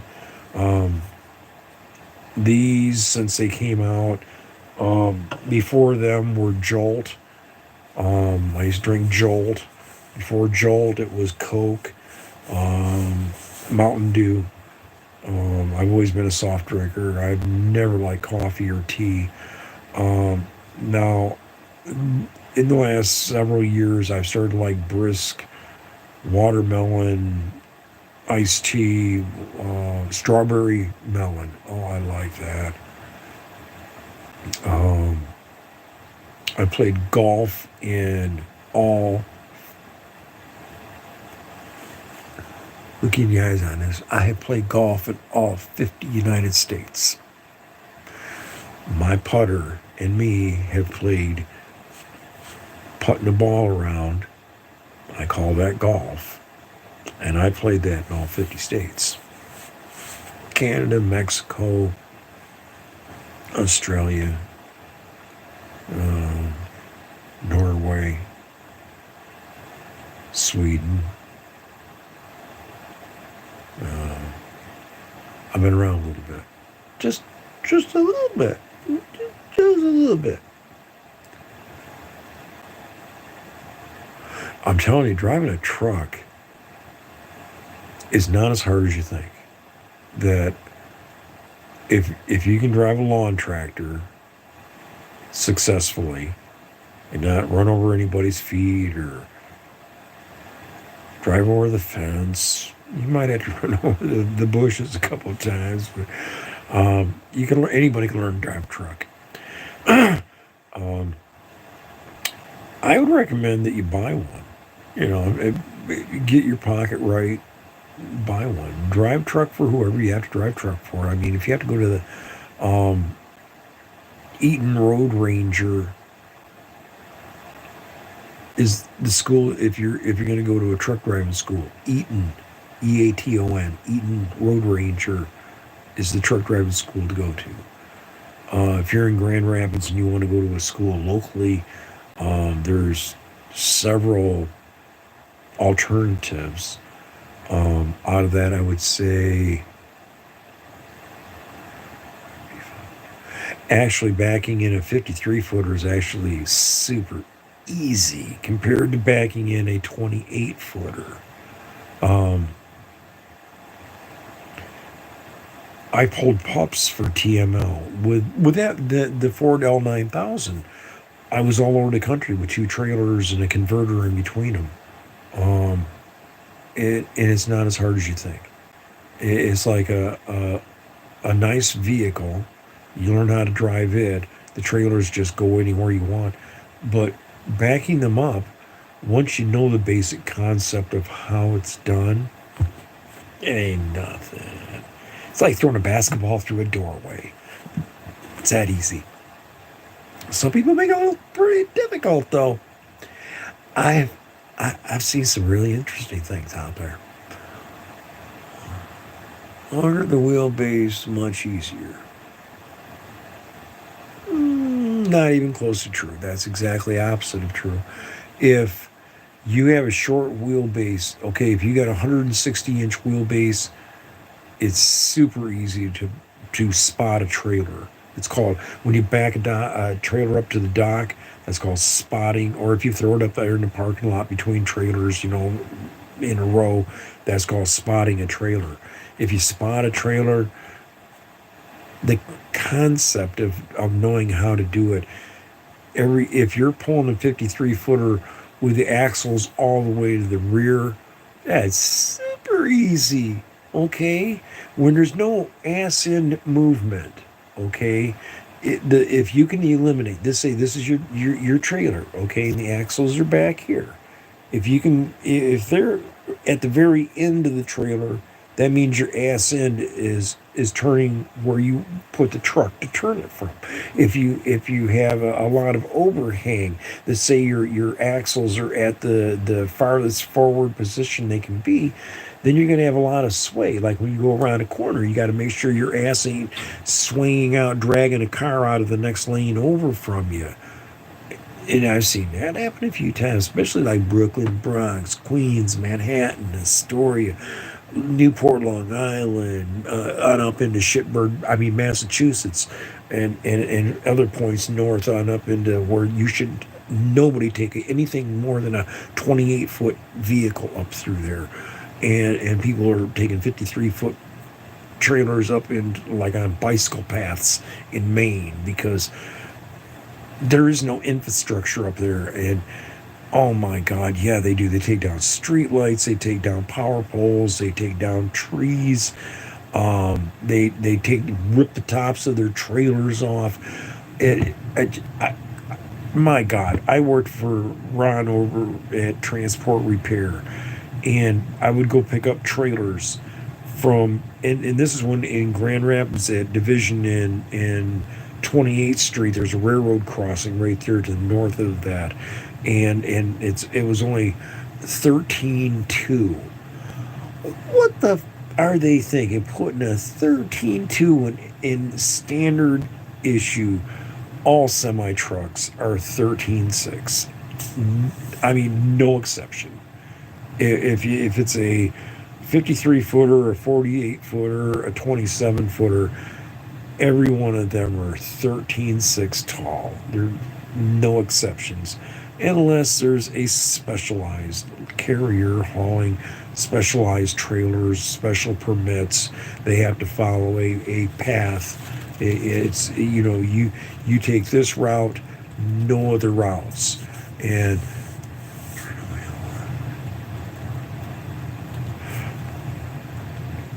if your ass, you're sitting in the seat, okay, and you got your hand on the wheel, and whichever way the wheel goes, your ass goes the opposite direction. The same thing with a semi trailer, okay.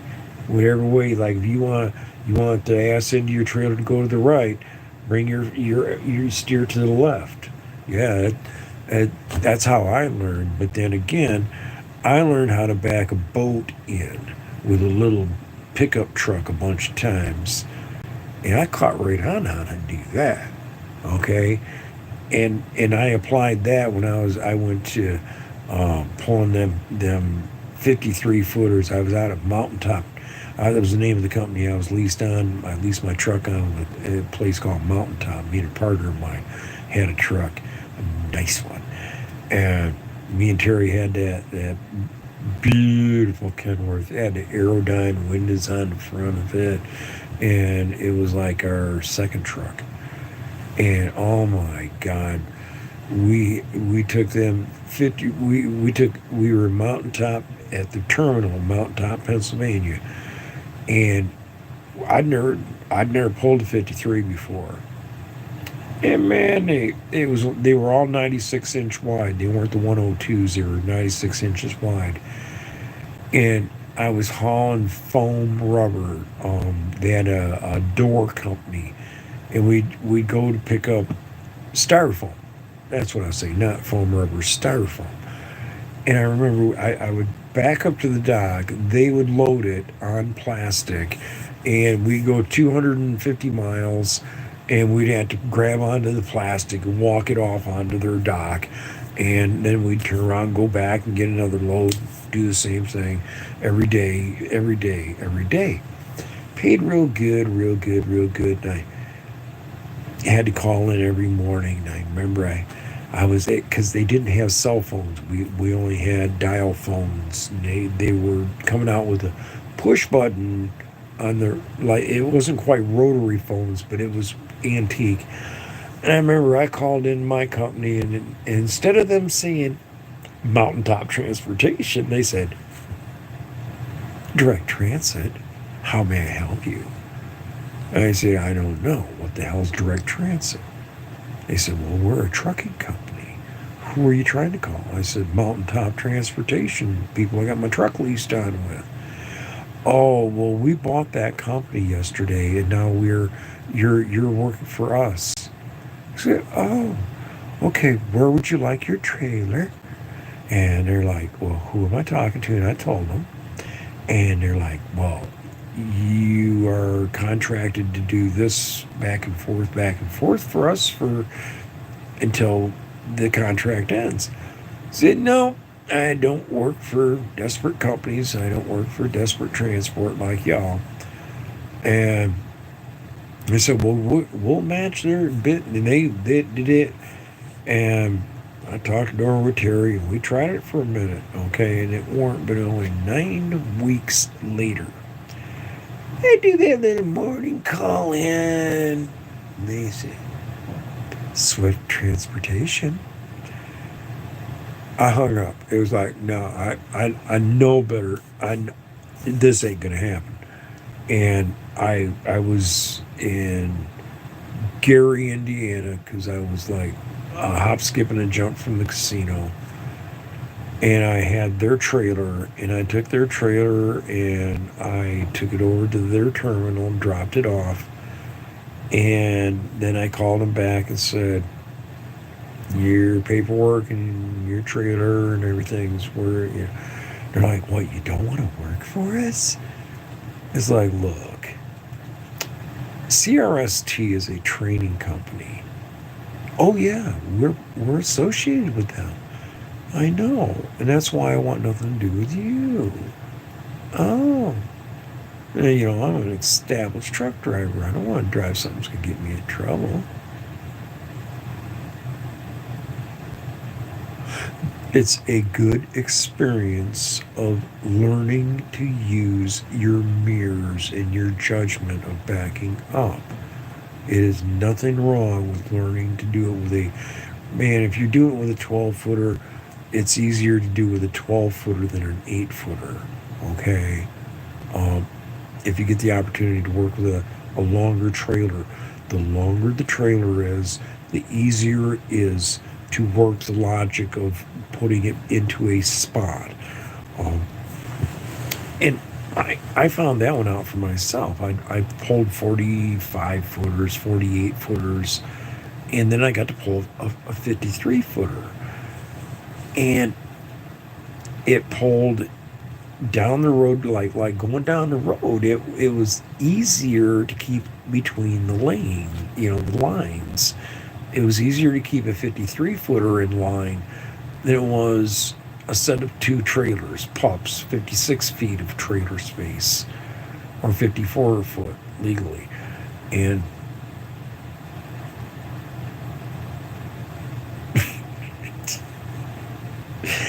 when Alan bought out a company, or bought some equipment from a company that had gone belly up, because in the trucking industry, companies go belly up on a regular basis. And I was in St. Johnsbury, down in York, Pennsylvania, and Harrisburg, Pennsylvania. And when I left out of Grand Rapids, I had both the trailers said St. Johnsbury on them because that was the name of the company that owned the trailers that we were pulling back to their company. And I got down there and they didn't, nobody, anyway, I picked up this trailer and this converter that connects them and this other trailer, and I had to go to Freeport, Illinois, and get a load of card stock, is what I call it, porn magazines.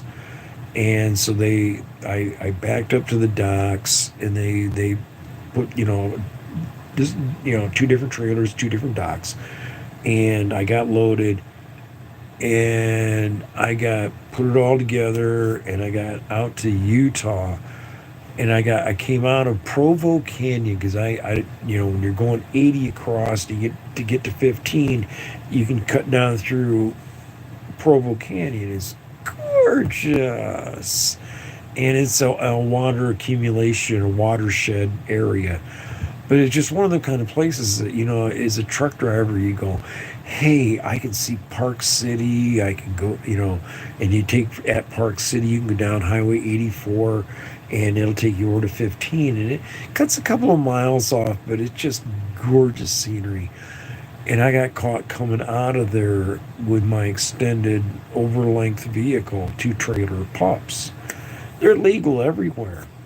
Well, that's if they're correctly, yeah. Good terminology. And so I got out there with this load of porn, and the first trailer, which was the heaviest one, because they could put the most stuff in the biggest trailer. Yeah, I was told they were both 27 foot long. That was not the case. And the front trailer with 27,000 pounds in it, 27,500 pounds, and The rear trailer had 23,500. It's about what it's supposed to have. The front one we're supposed to have 27,000 pounds in it because that put me just a little bit overweight, and it's not legal to have a 35-foot trailer in front of a 28-foot trailer basically anywhere in America west of the Mississippi. No, you had to be out. We had to be past. We had to be in Iowa. We had to be in Iowa to pick up the third trailer, or to be over length is like being a third trailer. And we did pull a third trailer with TML. We go out to Nebraska and pick up the third trailer at Ogallala and take it on out there to Sparks, Nevada, and drop off the third trailer and just to go down the hill with two trailers, or go down through Provo Canyon, going out through, the south part, going out through like San Diego, Los Angeles area. And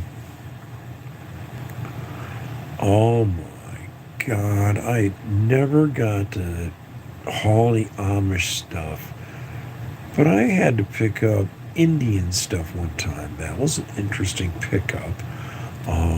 All handmade, hand-woven rugs.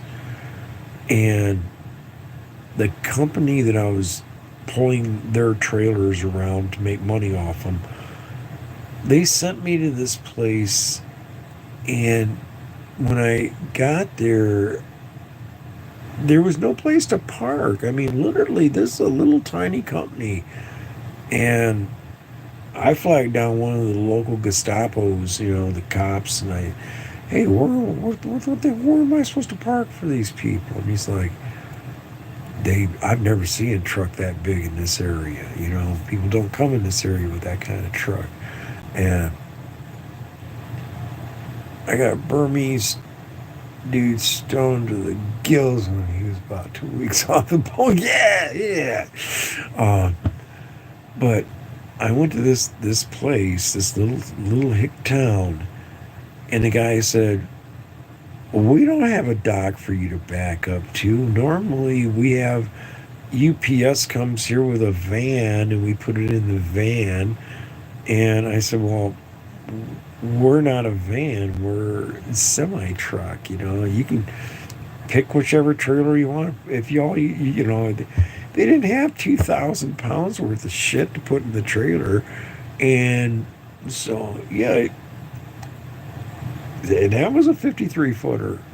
And that was with my third Peterbilt.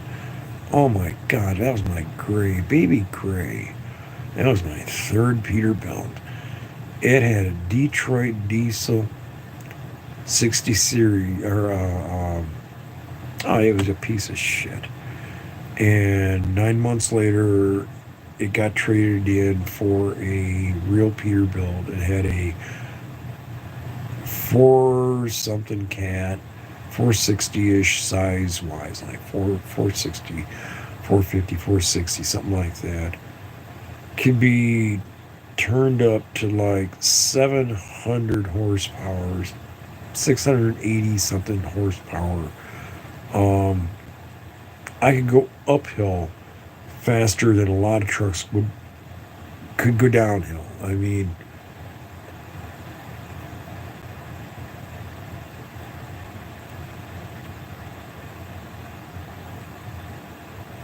yeah, exactly. It's like, oh my God. I remember one time I picked up in Gary, Indiana, which is where one of the terminals is at. And that was Jones Motors at the time. There was a company called Jones Motors. And I picked up there and I went down to Texas. And I had to take 2 trailers from Grand Rapids to Texas. But when I got to Texas, I had to just leave the one trailer at Jones Motors and chain my converter to a telephone pole so nobody would steal it at Jones Motors. And then I would go from there at Irvine, Texas, and go to El Paso with just one trailer, 750 miles away. nice, straight, beautiful roads. Gotta tell you, Texas has got nice roads. Yes, they do. Norway has nice roads. Not many cars or trucks, but really nice roads for the few people that ever get to drive up and down them roads in Norway. Scandinavia is another example of that, but Scandinavia's got a lot more tunnels. Norway's got some tunnels too, so does Sweden. But if you're ever gonna drive a semi truck and go around the world as a semi truck driver and drive trucks in different countries, Norway is a good place to take a look at. And the licenses and insurance and training are all comparable to American. And if you're trained in America, you can learn to do it in Germany or France or Switzerland or anywhere in Europe. E39, the Atlantic Highway. If you've never heard of it, I would suggest you Google it and watch it on YouTube and observe. REIDAR is his name. Redar, HUM, Humblestill. Anyway, he's in my listings. You can look through my. Anyway, look him up. Redar. He drives UA up and down. He drives a semi that the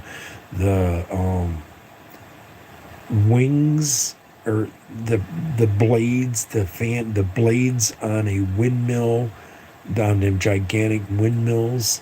He was one of the drivers that was driving, putting them things all over Norway, and so you can get a good video on that. I did St. Louis to Amarillo. I did too, a couple dozen times.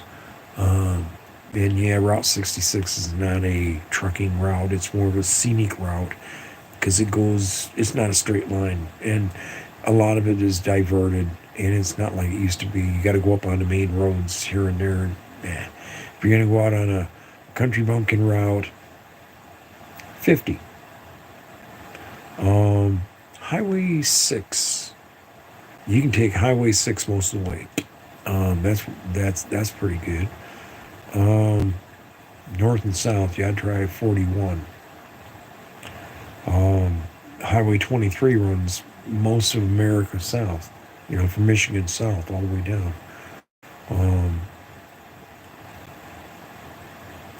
I love truck driving. Man, it gets in your blood. Gotta take a drink. Getting dry. Damn, I'll probably open up one of these here in a minute. I sucked down a lot of these.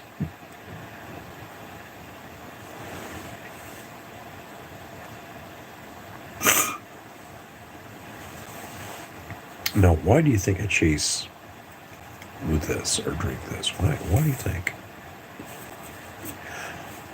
RSO. You didn't see me do it.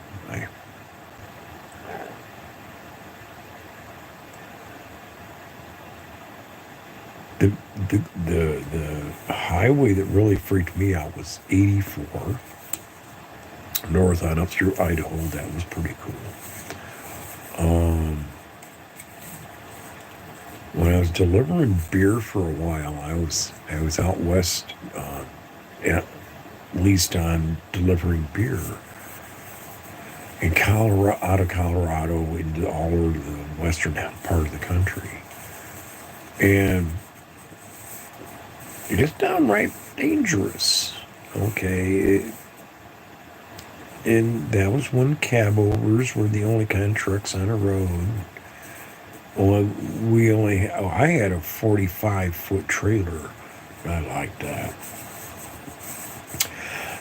And then when we went from the 45s to the 48-footers, that was a tell that I didn't realize really what was going on, that we were moving towards 53-footers. And it was a good thing. America benefited drastically by the usage of 53 footers over the 48 footers, another pallet length, two pallets, side by side pallet length. It really made the difference at hauling, especially light loads.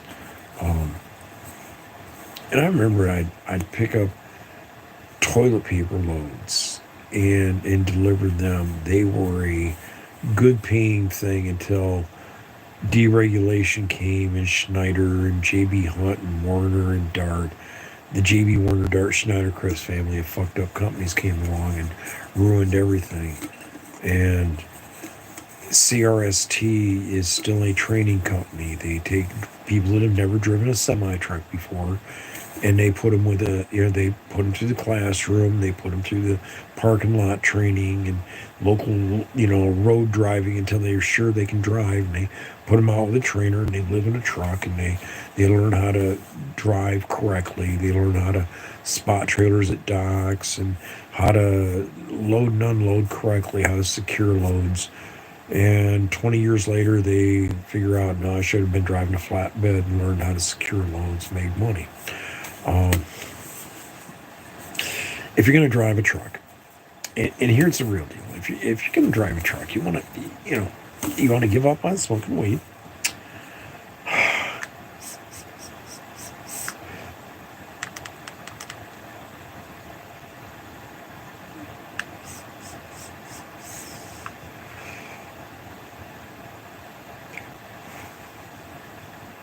It's one or the other.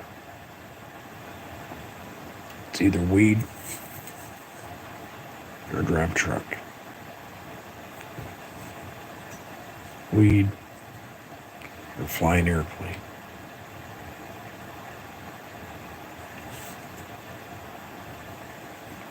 You know which I chose. Love you guys. Have a great night.